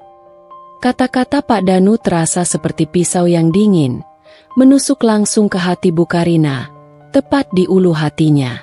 Ia tahu suaminya benar. Jauh di lubuk hatinya, ia menyadari kesalahannya. Selama ini, ia terlalu berorientasi pada penampilan luar, pengakuan sosial, dan penilaian orang lain, hingga melupakan nilai-nilai sejati seperti integritas, kerendahan hati, dan kasih sayang. Ia telah memandang rendah orang lain berdasarkan asumsi semata, tanpa pernah berusaha memahami. Namun, mengakui kesalahannya adalah hal yang paling sulit baginya. Harga dirinya yang besar, egonya yang setinggi langit, menghalanginya untuk menerima kenyataan. "Lalu, apa yang harus kita lakukan sekarang?" tanya Bu Karina, suaranya lebih pelan, namun masih mengandung nada tantangan yang tersembunyi. Seolah ia masih ingin mencari jalan keluar tanpa harus merendahkan diri. Semua orang pasti membicarakanku. Aku sudah jadi bahan tertawaan. Kita harus menghadapi ini, Karina. Kepala tegak. Jawab Pak Danu. Pertama dan yang paling utama, kamu harus meminta maaf pada Lestari dan Dewi. Secara tulus, dari hati. Ini bukan hanya tentang harga dirimu, tapi juga tentang masa depan hubungan kita dengan putra kita dan menantu kita. Arya sangat mencintai Lestari, dan Dewi adalah besan kita, yang kini memiliki pengaruh besar. Meminta maaf. Bu Karina terkesiap, seolah itu adalah hal yang paling mustahil dan menjijikan yang pernah ia dengar. Matanya kembali membelalak. Tidak akan. Aku tidak akan meminta maaf pada mereka. Mereka yang harusnya meminta maaf padaku karena sudah mempermalukanku di depan banyak orang. Pak Danu menghela napas panjang. Sangat lelah menghadapi kekeraskepalaan istrinya yang tak berujung. Ia menatap Bu Karina dengan tatapan serius yang menusuk. Karina, ini demi kebaikan kita semua. Jika kamu terus seperti ini, hubungan kita dengan Arya dan Lestari bisa rusak parah. Bahkan mungkin tak bisa diperbaiki lagi. Dan ingat, Lestari adalah istri Arya. Dewi adalah besan kita, yang kini terungkap memiliki jaringan dan kekuasaan jauh di atas kita di mata banyak orang. Bayangkan jika Srene Mode, yang dikendalikan Dewi, memboikot klien-klien yang berasosiasi dengan kita di mata publik, atau jika berita ini sampai ke media massa internasional secara luas, yang jelas akan merusak reputasi bisnis kita secara global. Itu akan menghancurkan segalanya. Ancaman itu cukup membuat Bu Karina terdiam, mematung di kursinya. Wajahnya kembali pias, dan keringat dingin mulai membasahi pelipisnya. Ia tahu, Pak Danu tidak main-main. Reputasi di mata pebisnis global adalah segalanya. Sebuah skandal sekecil apapun bisa merusak citra bertahun-tahun. Namun, hatinya masih bergejolak. Rasa malu dan dendam masih terlalu kuat, beradu dengan ketakutan akan konsekuensi yang lebih besar.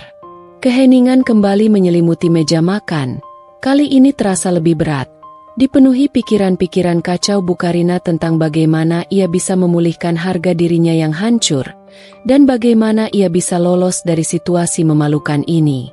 Ia tidak tahu apa yang harus ia lakukan selanjutnya. Dan itu adalah perasaan yang sangat asing dan menakutkan baginya. Sementara di Jakarta badai emosi dan rasa malu masih melanda kediaman Bu Karina, menyisakan kekacauan batin yang tak terhingga. Lestari, Dewi, dan Arya tiba di Paris dengan suasana hati yang jauh lebih tenang, bahkan cenderung damai. Jet pribadi mendarat mulus di Bandara Le Bourget, bandara eksklusif khusus untuk jet pribadi. Jauh dari keramaian dan hiruk-pikuk bandara komersial seperti Charles de Gaulle.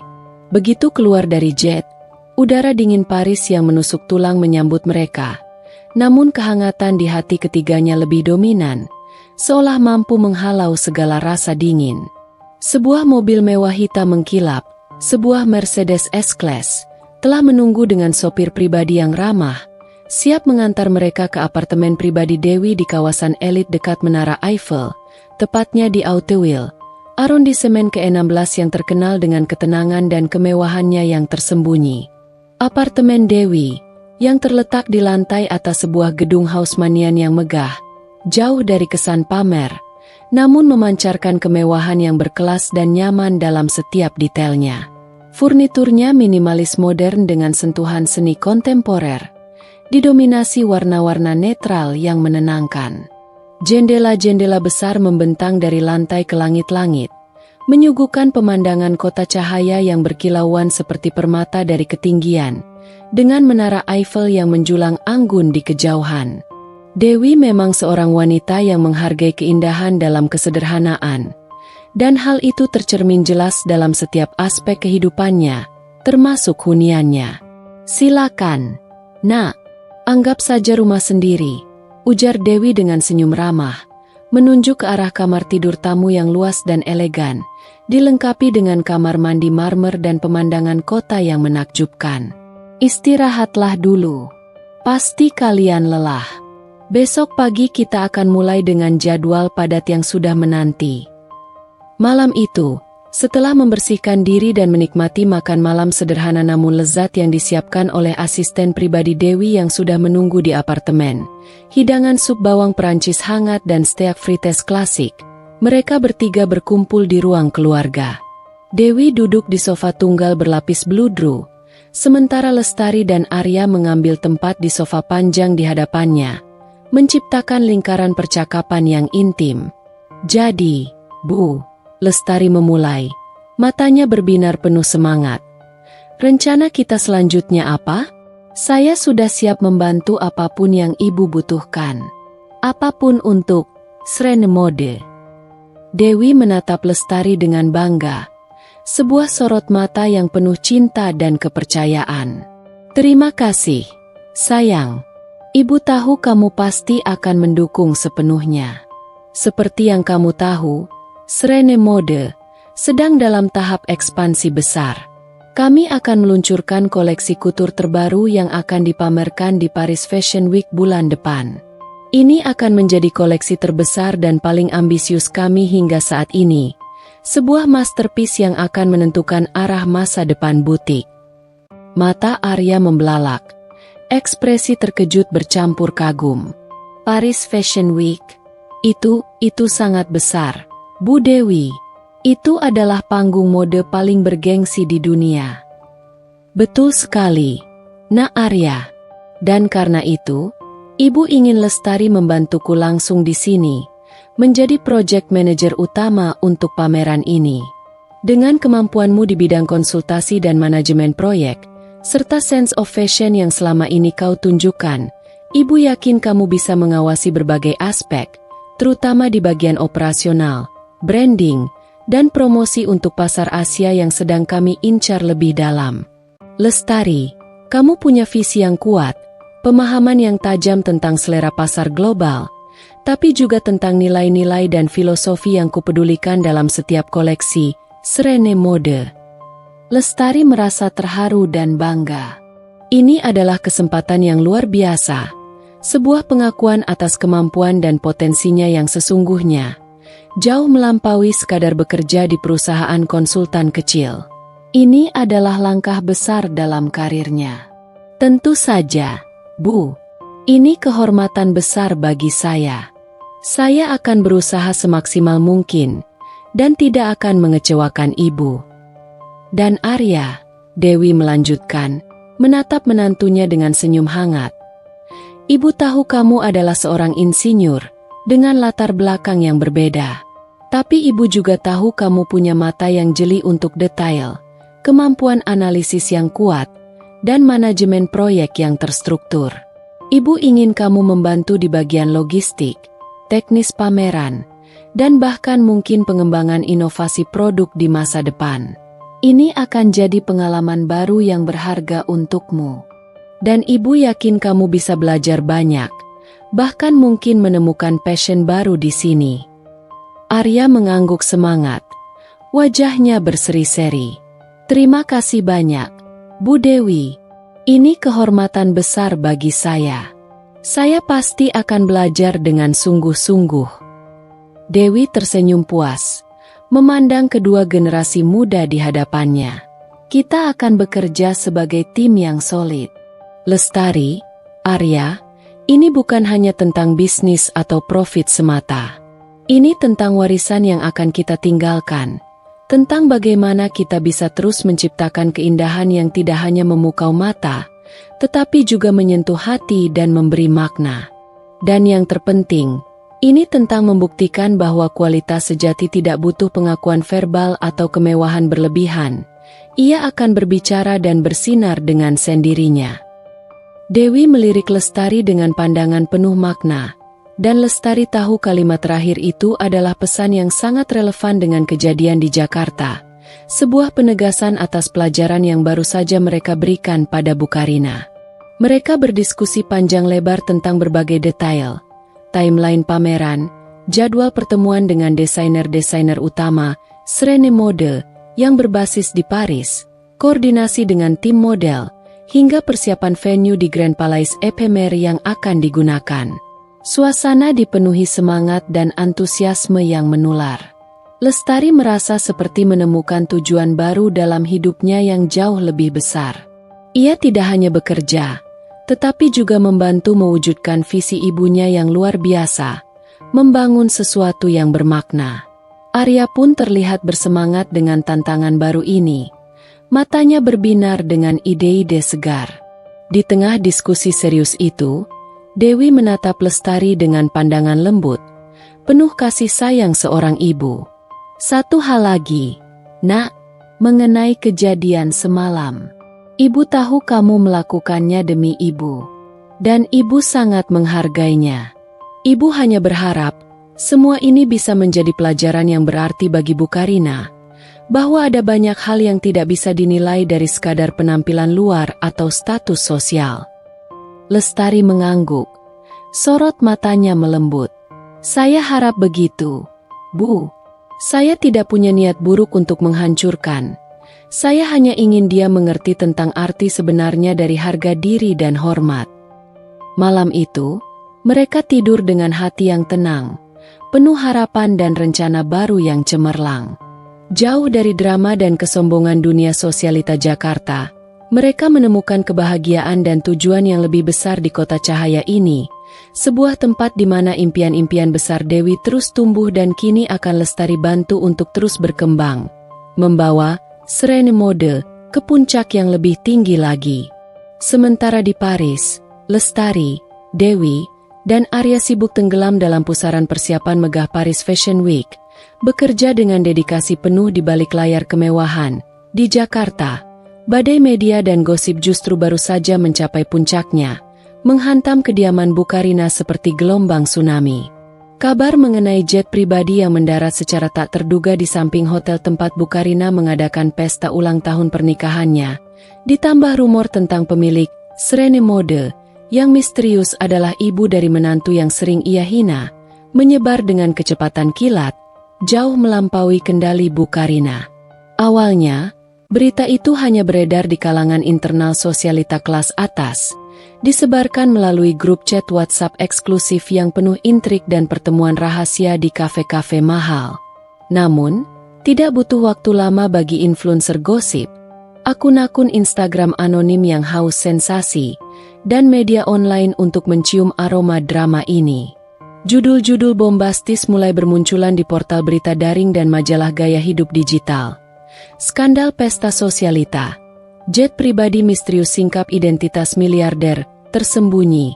Ibu mertua hina menantu miskin, tak tahu besannya pemilik butik mewah internasional berkelas dunia, hingga drama kelas atas, The Angel, dari Sreni Mode, ternyata sosok yang diremehkan. Setiap judul seolah dirancang untuk menusuk tepat ke ulu hati Bu Karina. Telepon Bu Karina tidak henti-hentinya berdering, membuat suasana rumah semakin gaduh dan tegang.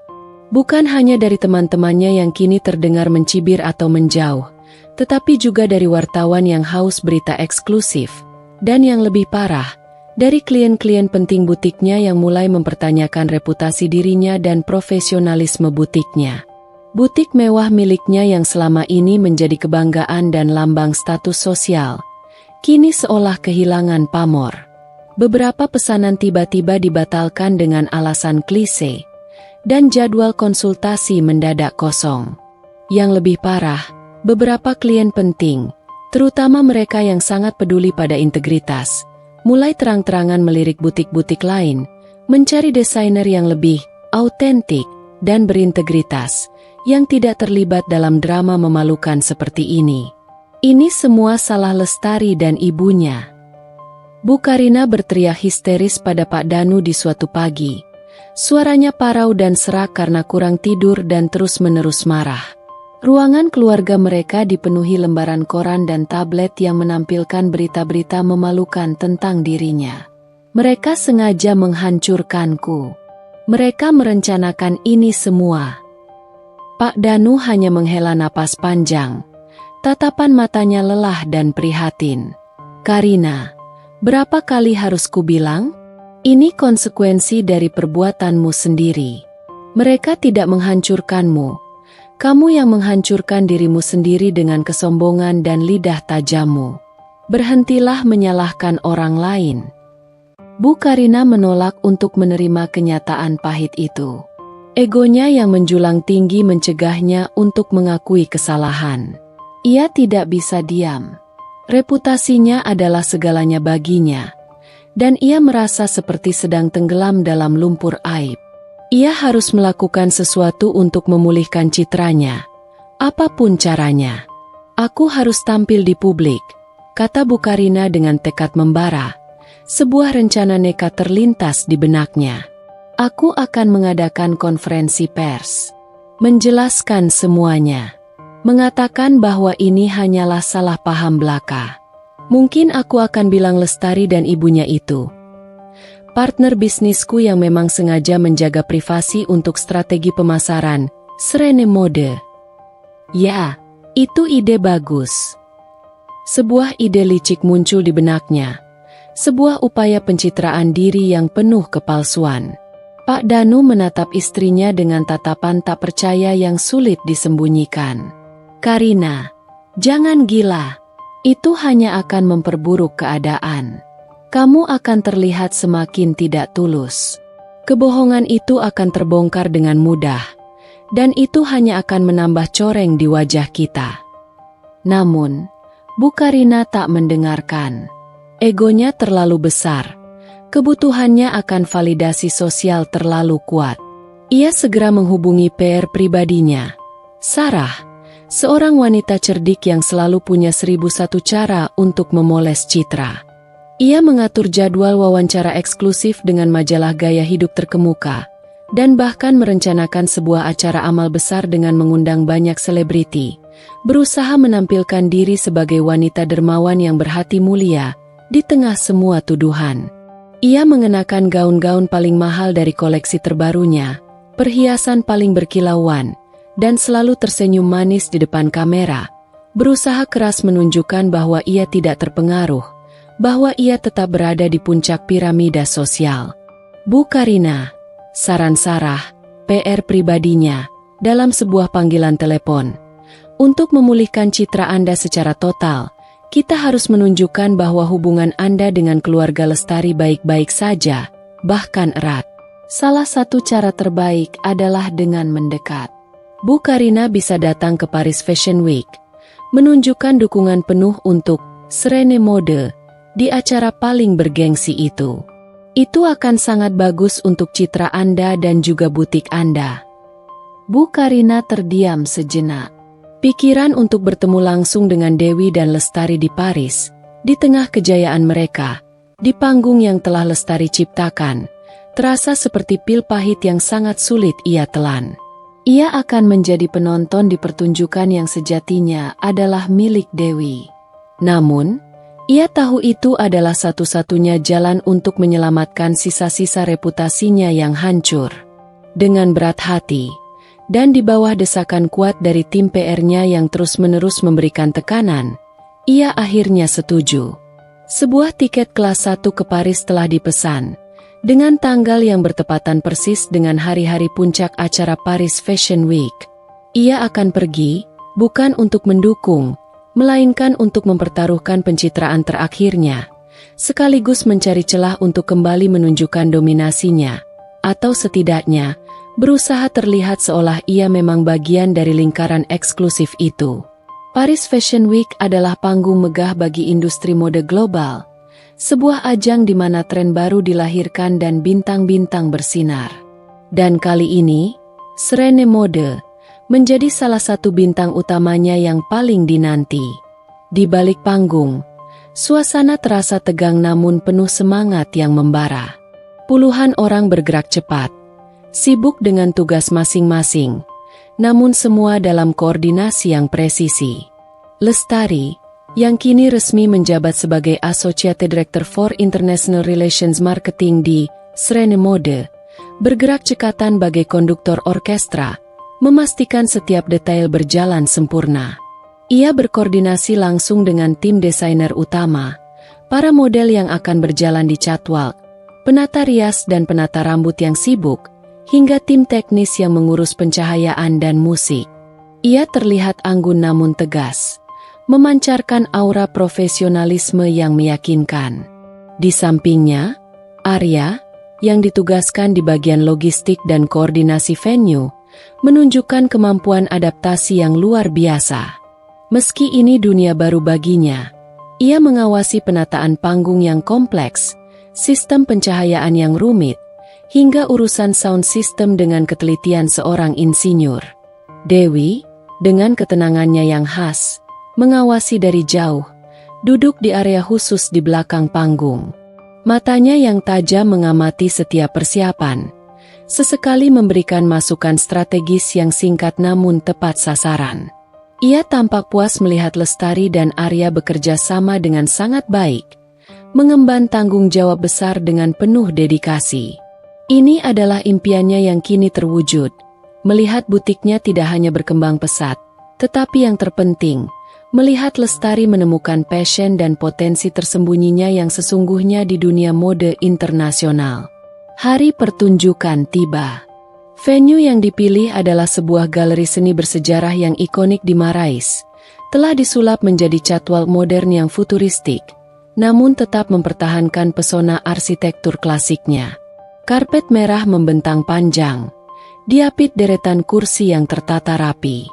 Para tamu undangan, yang terdiri dari kritikus mode terkenal dari Vogue dan Harper's Bazaar, editor majalah internasional, buyer dari butik-butik mewah seperti Neiman Marcus dan Harrods, serta selebriti papan atas dunia, mulai memadati kursi mereka. Suasana dipenuhi vibe kemewahan, eksklusivitas, dan antisipation yang begitu terasa, seolah udara pun bergetar menanti keajaiban mode. Lestari, mengenakan gaun Serene mode, berwarna emerald green yang anggun, terbuat dari sutra shantung dengan siluet mermaid yang menawan, berdiri di belakang panggung, jantungnya berdebar kencang. Gaun itu adalah salah satu rancangan Dewi yang paling ia sukai, melambangkan keanggunan dan kekuatan. Ini adalah momen yang sangat ia nantikan, puncak dari kerja kerasnya. Tiba-tiba, seorang asistennya datang menghampiri dengan wajah sedikit panik dan bisikan yang tergesa-gesa. "Nona Lestari," bisiknya, matanya sedikit melebar. "Ada tamu tak terduga di baris depan VIP. Dia bilang dia adalah ibu mertua Anda, Bu Karina." Dunia Lestari seolah berhenti sesaat, seperti rekaman yang tiba-tiba dijeda. Ia tidak menyangka Bu Karina akan benar-benar datang, apalagi berhasil mendapatkan tempat duduk di barisan paling depan. Sebuah area yang sangat eksklusif dan hanya diperuntukkan bagi tamu-tamu paling penting dengan undangan khusus. Ini jelas bukan kunjungan biasa. Ini adalah upaya pencitraan terakhir Bu Karina, sebuah pertarungan harga diri di panggung global. Lestari menarik napas dalam, berusaha menguasai emosinya yang sedikit terguncang, namun dengan cepat kembali fokus. Ia tidak akan membiarkan kehadiran ini merusak momen penting ibunya. "Tidak apa-apa," jawab Lestari tenang. Senyum tipis, namun penuh makna, tersungging di bibirnya. "Biarkan saja dia di sana. Pastikan dia tidak membuat keributan atau mengganggu jalannya pertunjukan. Jangan biarkan ada satupun wartawan yang mendekatinya."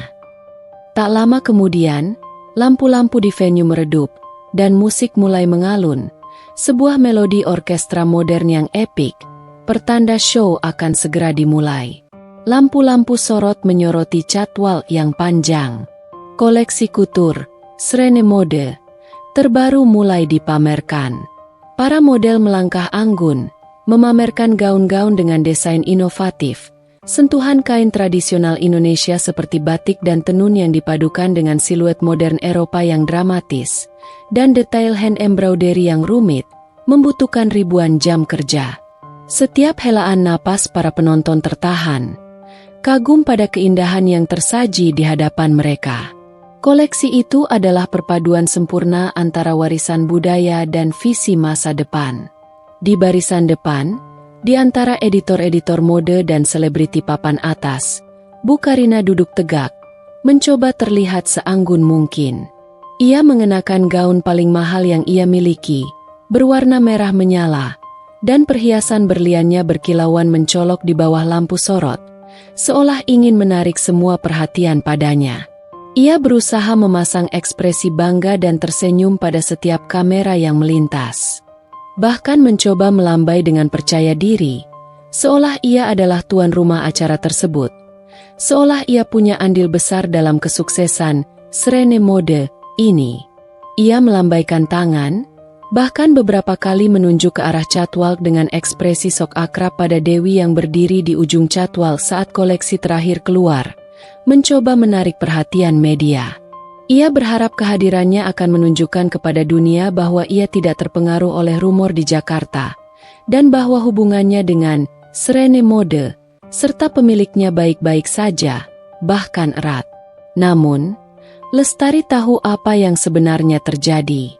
Ia melihat tatapan curiga dari beberapa kritikus mode yang mengetahui skandal di Jakarta melalui koneksi mereka.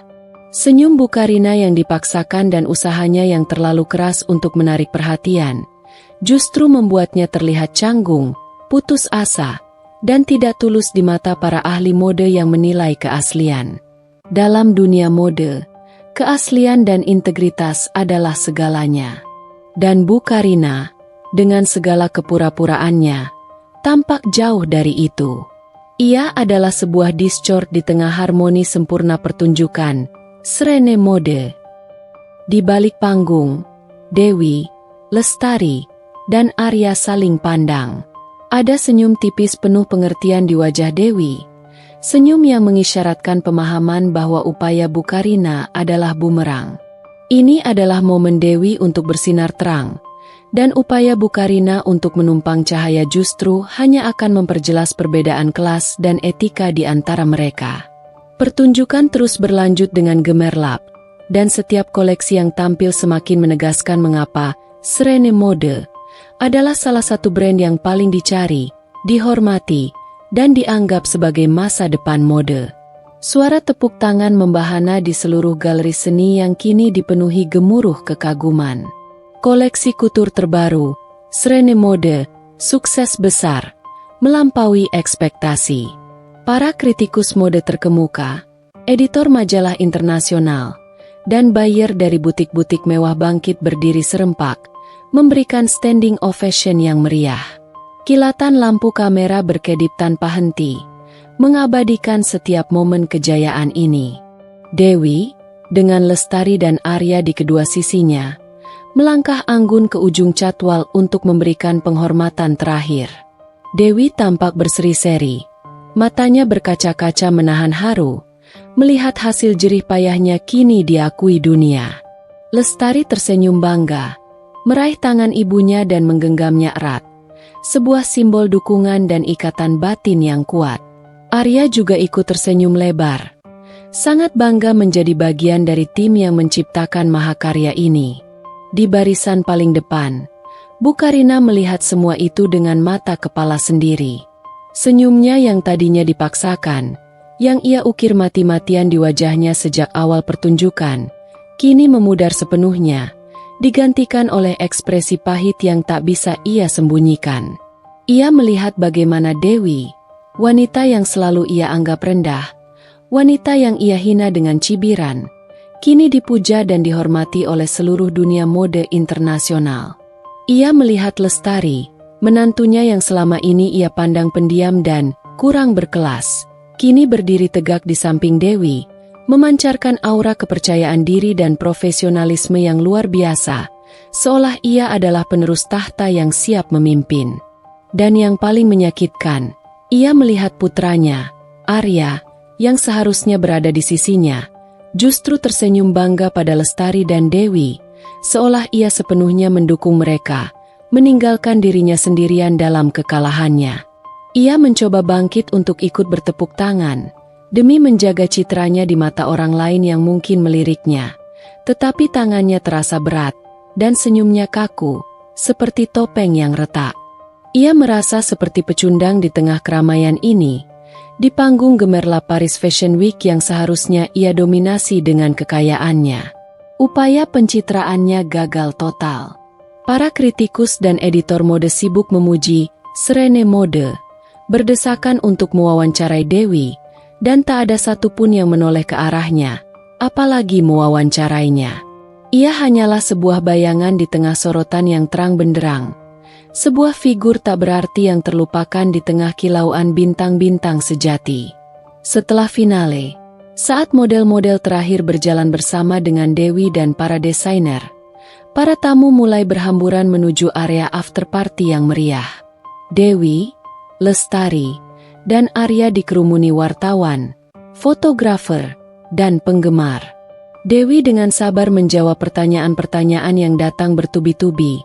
Lestari membantunya menerjemahkan dan mengarahkan wawancara dengan cekatan, sementara Arya berjaga di sisi mereka, memastikan semuanya berjalan lancar. Tiba-tiba, mata Lestari menangkap sosok Bu Karina yang berdiri agak jauh, di tepi kerumunan, mencoba mendekat ke arah mereka, namun ragu-ragu.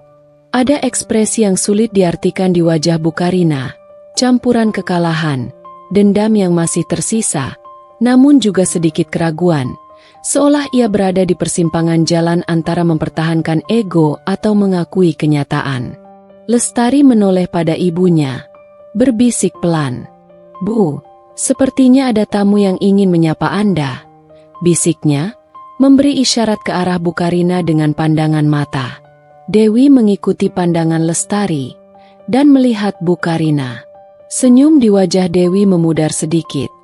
Namun ia tetap tenang, mempertahankan martabatnya. Ia tahu konfrontasi ini tidak bisa dihindari, dan ini adalah saatnya untuk menutup babak ini. Bu Karina akhirnya memberanikan diri mendekat. Wajahnya terlihat pucat di balik riasan tebal. Ia memasang senyum tipis yang kaku, nyaris seperti seringai yang dipaksakan. "Dewi, Lestari, Arya, selamat atas kesuksesan acaranya. Sangat mengesankan." Suaranya terdengar tercekat, dipaksakan, penuh kepahitan yang sulit ia sembunyikan. Dewi mengangguk ramah, tanpa berlebihan, namun tatapannya tetap tenang dan tajam.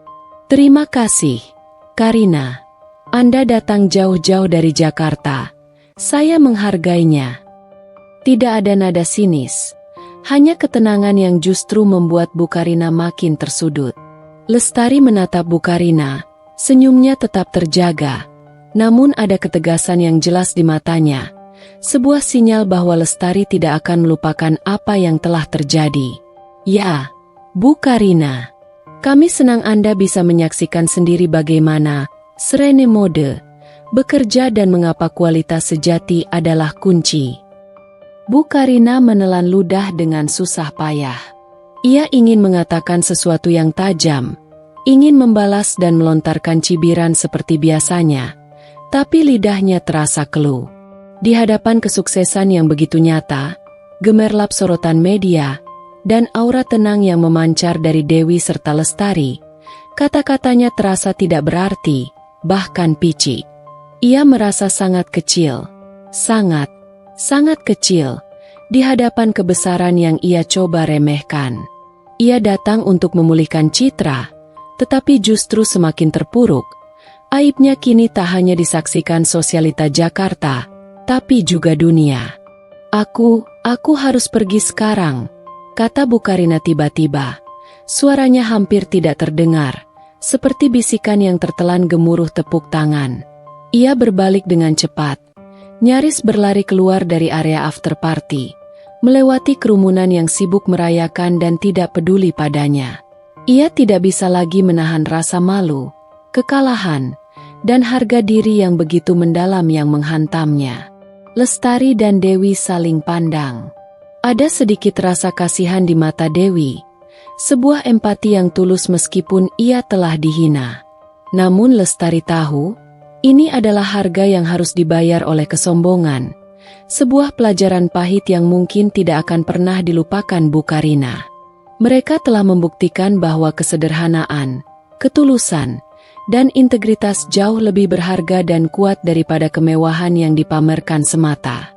Malam itu, Srene Mode tidak hanya memamerkan koleksi busana yang indah, tetapi juga memberikan pelajaran hidup yang berharga tentang nilai-nilai sejati yang seringkali terlupakan.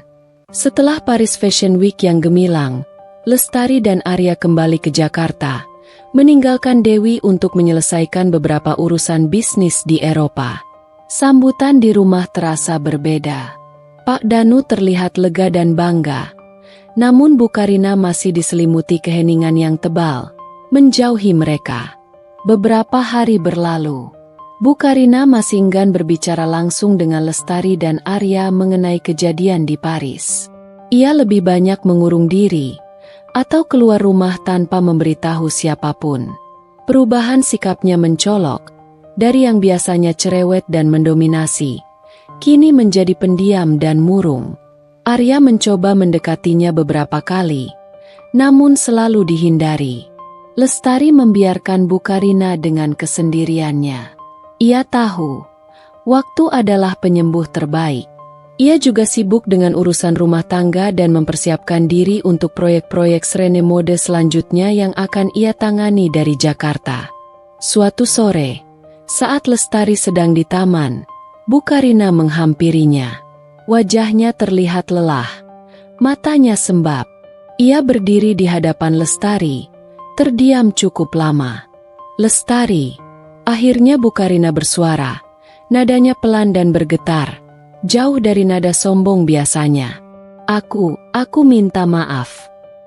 Lestari terkejut. Ini adalah pengakuan yang sangat sulit bagi Bu Karina. Ia menatap mertuanya, mencari ketulusan di mata yang biasanya keras itu. Ada penyesalan di sana, meski samar. "Aku tahu aku salah," lanjut Bu Karina. Suaranya makin lirih. "Aku terlalu sombong, terlalu cepat menilai. Aku malu. Dan aku menyesal sudah menyakiti hatimu dan Dewi." Lestari menghela napas. Ia tidak pernah menyangka momen ini akan datang secepat ini. "Tidak apa-apa, Bu Karina. Yang penting ibu sudah menyadarinya." Bisakah kau memaafkanku?" pinta Bu Karina, menatap Lestari dengan sorot yang kini penuh permohonan. Untuk pertama kalinya, Lestari melihat sisi rapuh dari ibu mertuanya. "Saya sudah memaafkan Anda, Bu," jawab Lestari, tulus. "Sejak awal, saya tidak pernah menyimpan dendam. Saya hanya ingin ibu mengerti bahwa nilai seseorang tidak diukur dari harta atau penampilan." Bu Karina mengangguk pelan. Air mata mulai menetes di pipinya. "Aku akan berusaha menjadi lebih baik.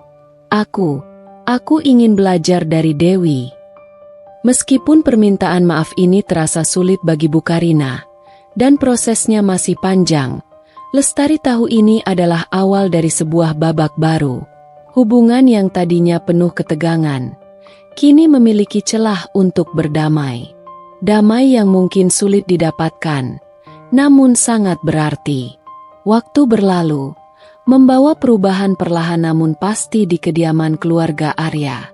Permintaan maaf Bu Karina, meski singkat dan sulit terucap, menjadi titik balik yang signifikan. Lestari tidak lagi merasakan aura permusuhan yang dingin dari ibu mertuanya. Bu Karina, di sisi lain, mulai mengurangi jadwal sosialitanya dan lebih banyak menghabiskan waktu di rumah. Ia bahkan sesekali terlihat mengamati Lestari dan Pak Danu yang sedang berdiskusi tentang berita bisnis atau sekadar membaca buku di ruang keluarga. Perubahan terbesar terlihat pada sikapnya terhadap Dewi. Bu Karina tidak lagi mencibir, justru mulai menunjukkan rasa hormat yang aneh, yang bercampur dengan rasa ingin tahu. Suatu sore, Bu Karina dengan canggung mendekati Lestari yang sedang video call dengan Dewi.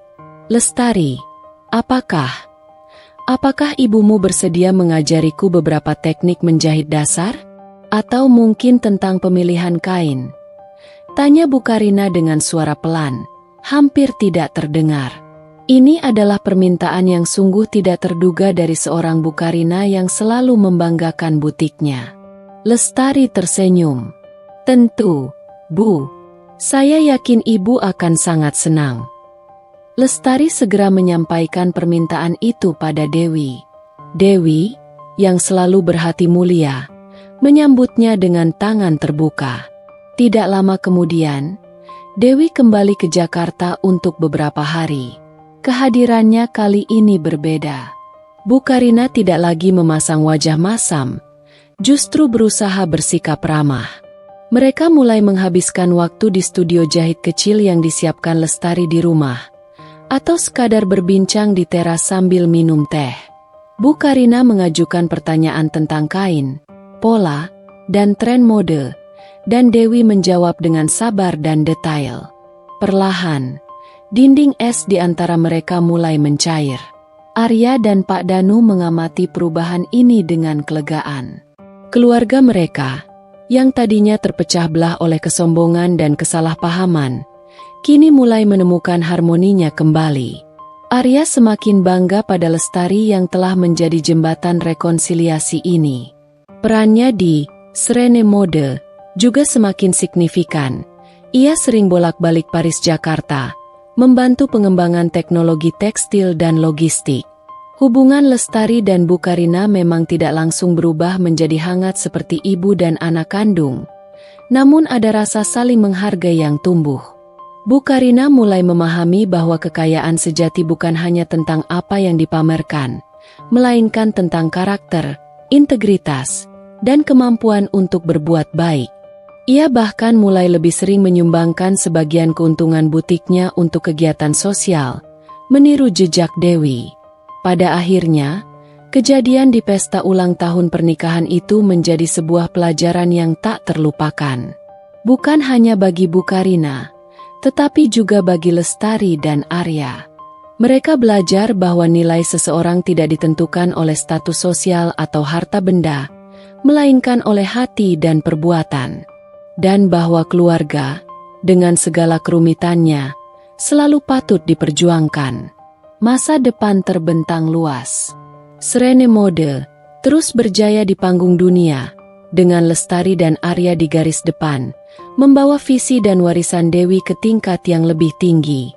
Dan di Jakarta, di rumah yang kini dipenuhi kedamaian, keluarga Arya belajar untuk menghargai keindahan dalam kesederhanaan, dan kekuatan dalam kerendahan hati.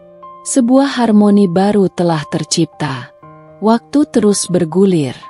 Waktu terus bergulir, tak hanya membawa perubahan perlahan namun pasti dalam dinamika internal keluarga Arya, tetapi juga menegaskan posisi Serene Mode sebagai kekuatan tak terbantahkan di industri mode global.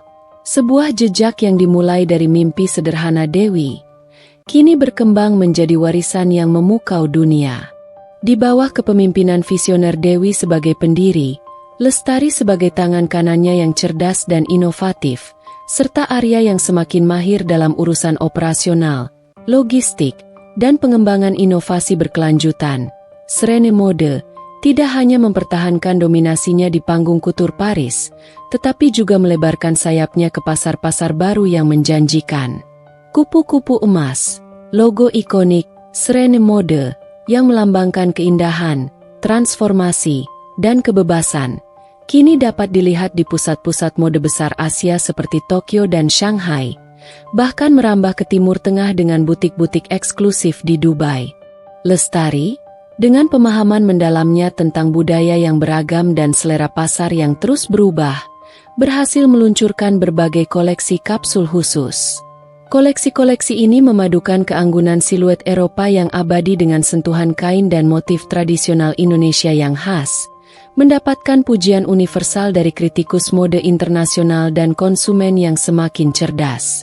Ia sering bepergian, menghadiri pertemuan penting dengan mitra global, dan mewakili Serene Mode di berbagai forum internasional, namun selalu menjaga keseimbangan antara tuntutan karir yang tinggi dan kehidupan pribadinya bersama Arya. Arya, dengan latar belakang teknik dan ketelitiannya yang luar biasa, menemukan gairah baru yang tak terduga dalam pengembangan material berkelanjutan dan teknologi tekstil inovatif untuk Srene Mode. Ia berhasil mengimplementasikan proses produksi yang lebih ramah lingkungan, menggunakan serat daur ulang dan pewarna alami, membuat brand itu semakin dicintai oleh generasi muda yang tidak hanya mencari estetika tetapi juga peduli akan etika dan keberlanjutan. Proyek-proyeknya seringkali melibatkan penelitian dan pengembangan yang mendalam dengan universitas-universitas terkemuka, membuatnya kini dikenal sebagai otak teknis dan inovator di balik keindahan Srene Mode. Hubungan antara Dewi dan Bu Karina, meskipun tidak pernah mencapai kedekatan emosional layaknya sahabat karib, perlahan-lahan berubah menjadi hubungan yang dilandasi rasa hormat yang tulus. Bu Karina, setelah merenungkan kembali kejadian memalukan di Paris dan menyaksikan kesuksesan tak terbantahkan Srene Mode yang terus bergemuruh di berita mode, mulai mengubah prioritas hidupnya. Ia masih aktif di butiknya, namun kini lebih fokus pada kualitas pengerjaan, kepuasan pelanggan, dan integritas desain, bukan sekadar mencari keuntungan besar atau pengakuan semu. Bahkan, beberapa kali ia terlihat canggung meminta saran Dewi mengenai tren pasar global atau strategi manajemen pasokan, yang selalu dijawab Dewi dengan bijak dan tanpa pamrih. Lestari melihat perubahan ini dengan hati lapang dan penuh rasa syukur. Ia tahu, perjalanan Bu Karina untuk benar-benar melepaskan ego dan kesombongan itu panjang dan tidak mudah, tetapi langkah pertama yang krusial sudah diambil. Pertemuan keluarga kini tidak lagi canggung atau penuh ketegangan. Bu Karina terkadang bahkan menawarkan diri untuk membantu mengurus rumah atau menyiapkan makanan favorit Arya saat Lestari dan Arya bepergian. Sebuah tawaran yang dulu tak terbayangkan bahkan dalam mimpi. Pada suatu makan malam keluarga yang hangat di Jakarta, dengan Dewi yang sedang berkunjung dari Paris, suasana terasa begitu nyaman. Dewi menatap Lestari dan Arya dengan senyum puas yang terpancar dari kedalaman hatinya. "Ibu sangat bangga pada kalian berdua," katanya. Suaranya dipenuhi kehangatan. "Kalian tidak hanya membawa Srene Mode ke level berikutnya, memperluas jejak kupu-kupu emas ke seluruh dunia, tetapi juga berhasil menciptakan harmoni dan kedamaian di rumah ini." Arya meraih tangan Lestari di bawah meja, tersenyum pada istrinya. "Ini semua berkat Lestari, Bu. Dia yang membuka mata kita semua, termasuk mata Mama." Lestari membalas genggaman tangan Arya, menatap ibunya dengan penuh kasih sayang. "Kita semua belajar, Arya. Dan yang terpenting, kita belajar bersama, sebagai sebuah keluarga." Jejak kupu-kupu emas, Srene Mode, kini bukan hanya tentang fashion. Ia adalah simbol dari kekuatan kesederhanaan, integritas, dan bahwa keindahan sejati terpancar dari dalam, bukan dari kemewahan yang dipamerkan. Pelajaran yang dimulai dari sebuah pesta ulang tahun yang memalukan, kini menjadi fondasi bagi masa depan yang cerah, dipenuhi dengan kesuksesan yang tulus dan damai yang telah dicapai dengan susah payah dan ketulusan hati. Keluarga Arya kini menemukan definisi kebahagiaan dan kemewahan yang sebenarnya. Kehangatan, pengertian, dan cinta tanpa syarat.